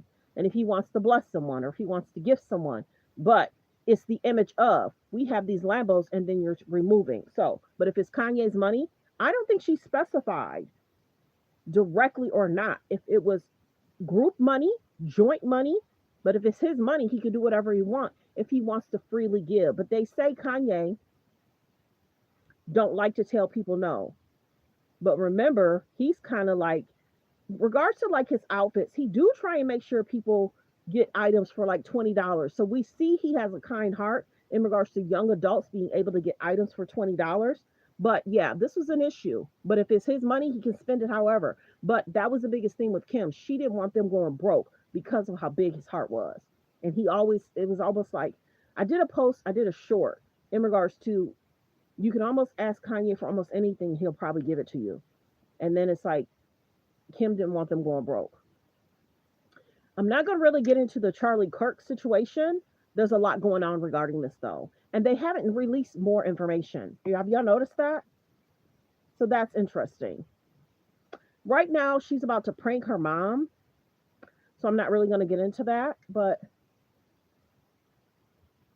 talk right now. What? I can't. What? There's leaked photos apparently coming out. Trying to say there's leaked photos. Hello? What? Hello? They like to prank people. There's that. Arrives at the some kind of premiere. So this has been said that North says she chooses her dad, Ye, over the mom, allege 1,000 times. There's just a lot going on. There's just a lot going on. He's probably more laid back. And then remember, his housing situation is a little bit smaller. I maybe more close in proximity to spend time together. So a father's going to give a child something different than the mom can give. She has to have, of course, more structure with Kim because she's in school, she's in sports, she's in different events. So many people are speaking on different things because the K's and the J's want the children in media. And go back and look. Last month, Chloe was sitting down with her daughter promoting a product. Kids should not even be using products on their skins. I'm not a doctor, but many dermatologists have said you should not be allowing kids to use products on their skin at a young age. So people are just questioning the K's and the J's. I ain't even gonna go there. I don't know what Tiffany talking about. I don't really do the Tiffany thing. Kardashian inadvertently confirmed that she had cheated on both Reggie Bush and Chris Humphries with Kanye West. You and Kanye were together for over almost 10 years? Almost 15 years we were together. Kim and Ye split up in 2021. She said they were together for almost 15 years, so say 13 years then. That would have been 2008 when she was in a relationship with Reggie Bush and had been for a year. Ye was with Amber Rose at the time. She later confirmed that Kanye was cheating on her with Kim and that Kim was cheating on Reggie with Kanye, and that she asked Kim to stop sending pictures of herself to Ye, but she refused. You may recall that Amber got with Reggie Bush to get her lick back. At the end of 2010, Kim was with Chris Humphries, that basketball player. They got married really shortly afterwards, and Chris said later that she cheated on him with Kanye. Reggie was See? cheating on Kim all the time, so I don't necessarily feel bad for him. Chris Humphries, though, maybe he didn't really know what was going on. Who knows? Elsewhere in the interview, Kim also confirmed that Ye is a deadbeat dad. Can we talk about the state of you and Kanye's co-parenting relationship? I mean, I raised the kids full time. They live with me. When asked how long it had been since Ye had spoken to his children, Kim said, A couple months. She also confirmed that Ye low-key ruined her dating life with his antics. She didn't deny that she and Tom Brady were dating at one point and said, Has been situations where like I'll get maybe close to someone, then it's like, wait. I don't really want to deal with Like the video. if he's gonna say something, and I'm like, I reckon that was about Tom. This was probably the best interview I've seen Alex Cooper do in a So there's that. Her and her mom went to some event. She's loving it because she's in that algorithm and she's trending from that interview. Relationship with Kanye West. I didn't like the feeling of like someone being like maybe talking bad about, you know, my kid's grandmother. So we already talked about that. She didn't like that. Okay, so we're just going through Kim and the mom at an event. They're gonna be rolling.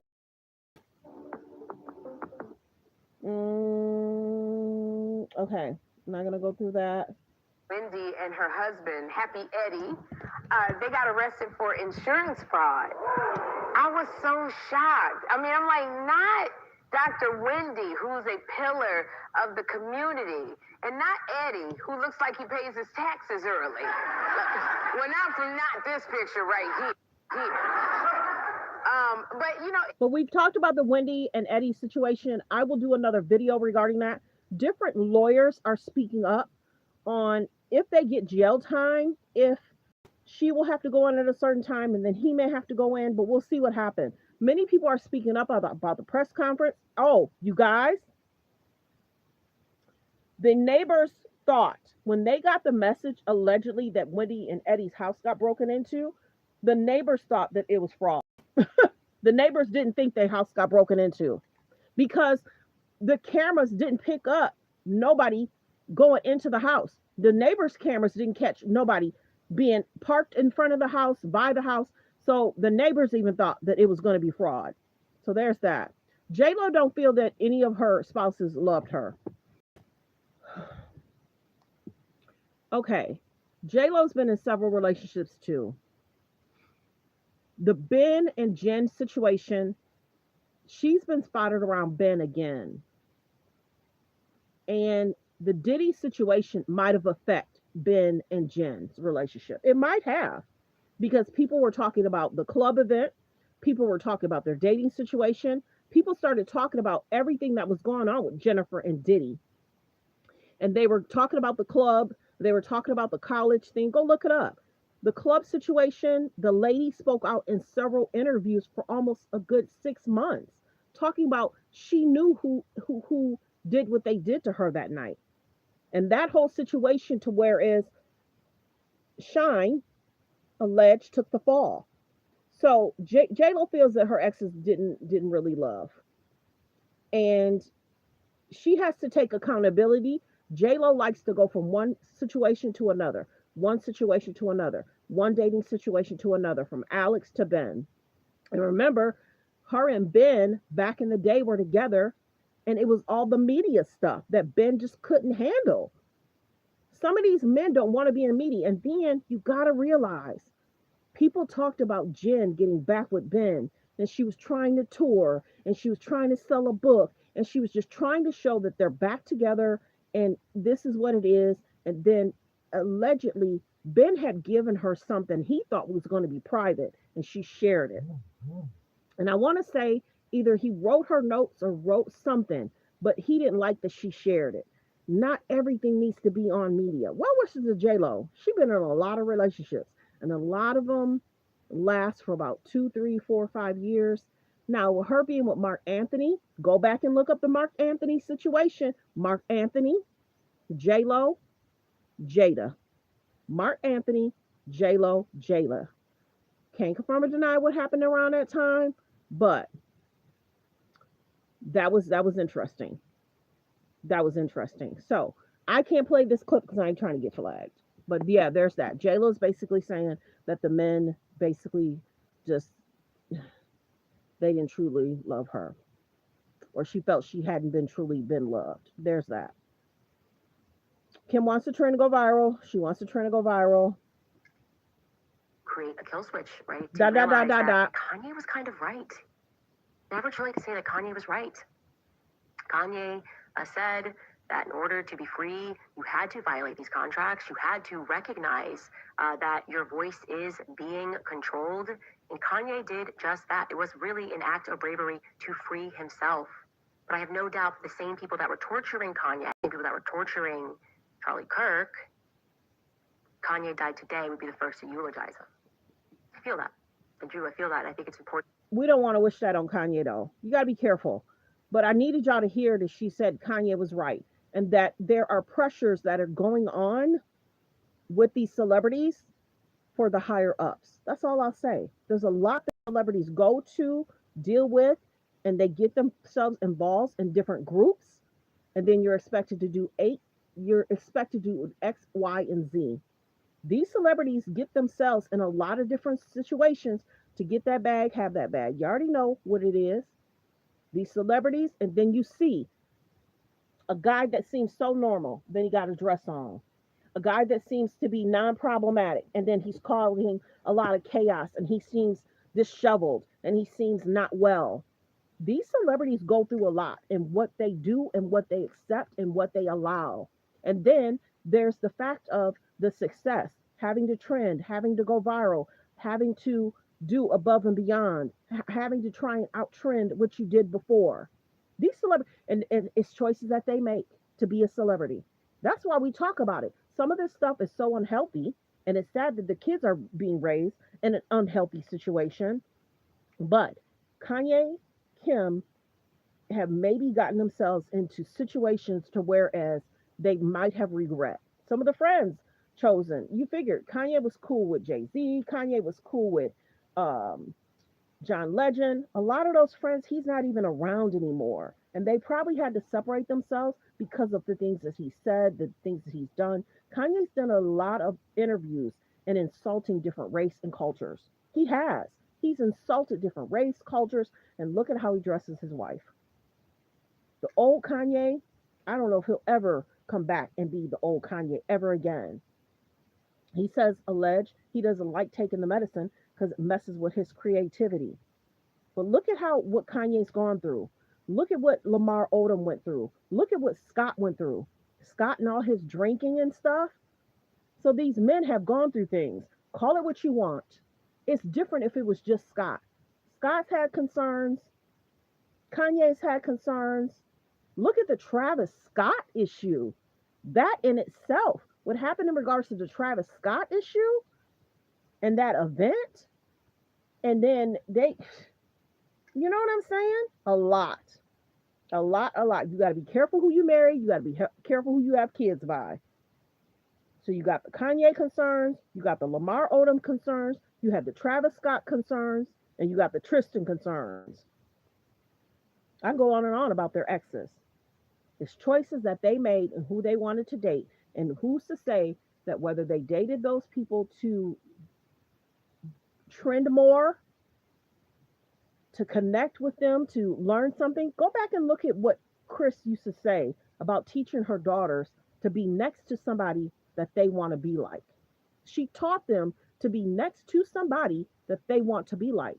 So whether they could trend, go viral, or learn something. So a lot of this stuff has been instilled in these girls to do X, Y, Z. We can't confirm or deny what Ray J's saying. And then the Kim Ray J situation. Kim Ray J situation. Tape situation. Ray J calling them out. Ray J's being sued for defamation. So I can't confirm or deny what Ray J said, the receipts he feels he has. A judge is going to have to decide if what Ray J is saying is true or false. If what Ray J is saying is true or false. Ray J has said a lot over the last 3 years. But you got to remember too, the Kardashian poked the bear when they talked about Ray J on their show twice. The Kardashians talked about Ray J on the show twice. Remember how Kim sat on that floor? Go look at that video, how she was acting there. Remember how Kim sat on that floor? And she was opening up and telling the girls that Kanye went to travel to get something from Ray J? And then Kim said to Ray J, "Oh, Ray J, when it comes out on the show, you won't look that bad." Go back and look at those videos of what Ray J was saying back then. There's a lot that's going on, but they act like it's not. So what I'm gonna start doing is when I cover them, I'm gonna cover things that have been said, done, so that way they wanna move forward and past and act like this didn't happen. The Balenciaga thing didn't happen. The Ice Spice thing didn't happen. The Kylie trying to give Jordan Woods a cake that said the N word. Kylie brownface. Kylie neck. They do stuff. So when we cover it, we're gonna cover the good, bad, ugly, and indifferent. We're gonna cover the good, bad, ugly, and indifferent. Kim continues to be called out about North, and Kanye is very close to North. North loves her father. I'm sure she loves those children. But why keep putting them in media and you keep being questioned? But like we said, it's her children, so she can do whatever she wants. But many people many people are alleging Kim puts her in that situation. And people are wondering why. Why would you not want to be more like Courtney, protecting them from media? Why would you push and push and push and push? So is Chris and Kim now teaching North? When you think about it, Chris and how she is with Kim, Chris and how she is with Courtney, Chris and how she is with Chloe. Because remember, her and Chloe do promotions together. Chris and Chloe do promotions together, and then now you'll see Chris and you didn't used to see Chris out as much with Kim. You seen Chris with Kim more. They're promoting some more stuff. So the girls, being Kim, Chloe, Kylie, and Kendall, they're expected to date. They're expected to date. So at what point? At what point? I don't know if I can find that video. Let me see if I can find that video. Um, that's the interesting thing. Donald, the man was asked about Kim, and he called her disingenuous. I might do a separate video on that though. Um, let me see, hold on. What does disingenuous mean? What does disingenuous mean? I might do the separate video. But yeah, the man that's in office talked about how he feels that she's disingenuous. But okay, you guys, I've been live for almost 3 hours. Let me see if there was anything else I wanted to cover. I think that was everything. But she's questioned about North. And North is a young girl. She's gonna want to dress and do, but it's almost like it seems like North has her friends do certain things too. It's not like her friends are trending. North wants to trend. So here nor there, their parents, it's going to be up to Kanye and Kim to raise those children the best way they can and in a healthy environment and situation. So biggest thing is, did Chris push Kim? Now Kim is pushing North. Question. Did Chris push Kim? Now Kim is pushing North because we keep questioning when she put her in certain outfits at 11. We're continuously questioning when she's putting her in outfits at 12. So you have to ask yourself, why are they pushing the narrative of X, Y, and Z? Be careful who you marry. Be careful who you have children by. Period. Other pages are hand. Oh, she's talking about Kanye and she's da da da. We get it. We get it. She wants to at least 4 or 5 times a year. She wants to trend with Kanye. Period. No matter what it is. And then go look at her new campaign. Allegedly, are some of those outfits very similar to what Bianca was wearing? Go look at the outfits that Bianca used to wear. Are some of those outfits something similar what Kim is promoting now? And then Kanye was supposed to be working on a line with Bianca. Were some of those outfits similar to what Bianca's line was supposed to be? And did Kim make some of those outfits similar? Go look at it. I don't show their stuff. I try not to show that stuff and I try not to promote the products they have. But very interesting in regards to Kim new line. Is that very similar to Bianca and what she was wearing back then? It's just a question. But copyright disclaimer under Section 107 of the Copyright Act of 1976, allowance is made for fair use for purposes such as criticism, news reporting, teaching, scholarships and research. Fair use is use permitted by copyright statute that might otherwise be infringing. All comments are alleged in our opinion and for entertainment purposes only. There was a video I wanted to show y'all, but I don't know. I might do a short. Regarding that. Of course, I look up stuff before I go live. But yeah, this has been a good live. I'm almost been live for 3 hours, y'all. I hope y'all hit subscribe. There's about 106 in the building. If y'all didn't subscribe, please subscribe. I've been live almost 3 hours. That would be a great day. 106 subscribing in one day. That'll be a great day. We're trying to hit 50K by next month. We still have quite a few to go to hit 50K, but we're going to get there. I would love to have made 100K by this year as far as subscribers go. But if all 145 subscribe, that'll be a great day. We're going to have to work on these likes. We should, when y'all go back and look at this video is probably going to have at least 5,000 people. Got to hit subscribe, please. You got to hit the likes and get the likes up. But this video is probably going to have about 5,000. And see, back then I was like, hit subscribe. But then y'all want me to keep talking. So yeah, hit the subscribe. Let's get the likes up. Replay game. Hit subscribe and like the video. So this is how I'll probably do stuff. We'll talk world news, Donald Trump, what's going on, try and update y'all. And then I do hot topics, trending topics. But there is a lot going on in the world. I can't cover it all. I cover what I want. And I'll see what's going on and I'll just talk to y'all. But, and super chats. There's about 141 in the building. Please hit subscribe, you guys. If you already hit subscribe, thank you. If you already hit like, thank you. I hope all of you have an amazing day. Focus on healthy, safe relationships. Be around people that's loving, kind, and respectful. Always take care of yourself and put yourself first, and your family, and your morals, and your goals, and what you want to achieve. Don't burn yourself out being there for people that are not there for you. Take care of your family. Watch your surroundings. Just be a good person. You know what I mean? And many people say the K's and the J's are selling alleged products to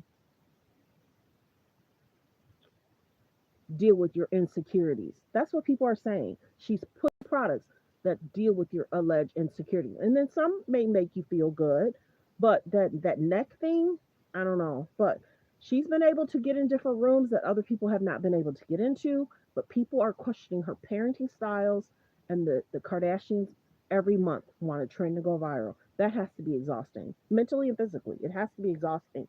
In regards to the team, we have to go to this event. We have to distract away from this. Oh, Kanye's trending. I have to go trend. It has to be exhausting. It has to be exhausting. It has to be exhausting. But she chose Kanye. Kanye chose her. Well wishes to the children and everything that's going on. But many people want her to stop putting those kids in media.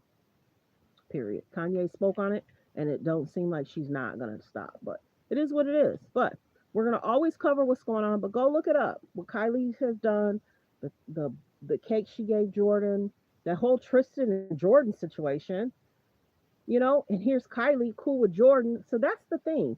Kim was cool with Larsa, no longer. Kim was cool with Black China, no longer.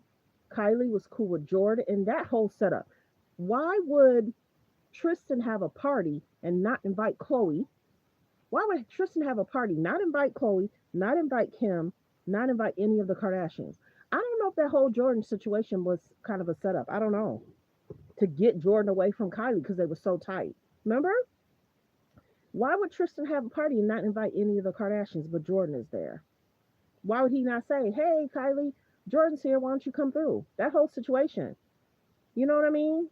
And then Jordan was then spotted with Kylie a few years ago. And then Kylie in this Tory Lanez situation. Go look that up. Kylie having a party.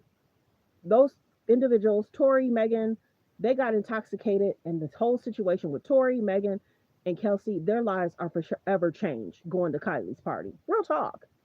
And did Kylie take the stand? Did Kylie make a police report? So Tory Lanez's situation and Megan and Kelsey's life are forever changed. While Kylie's singing and having a good old time. Be careful where you hang out, y'all. Be careful. Okay, it's going to be a 3-hour video. I might end it here, so it's 2 hours. Focus on healthy, safe relationships. Be around people that's loving, kind, and respectful. I hope everyone has an amazing day. Be kind, be respectful. How many in here? There's about 123. I hope y'all all hit subscribe. But I hope y'all like the video. We talked hot topics, trending topics. We talked Trump. We talked Kim. We talked Wendy, talked about Kim and Kanye. We talked Larsa, talked about Kim, Kanye, and the relationship, how Larsa had to stop taking phone calls from Kanye. We talked Kim, and we talked everything about the Kardashians. They want a trend go viral. People are talking about it. Real talk. They want to stay within the algorithm. Real talk.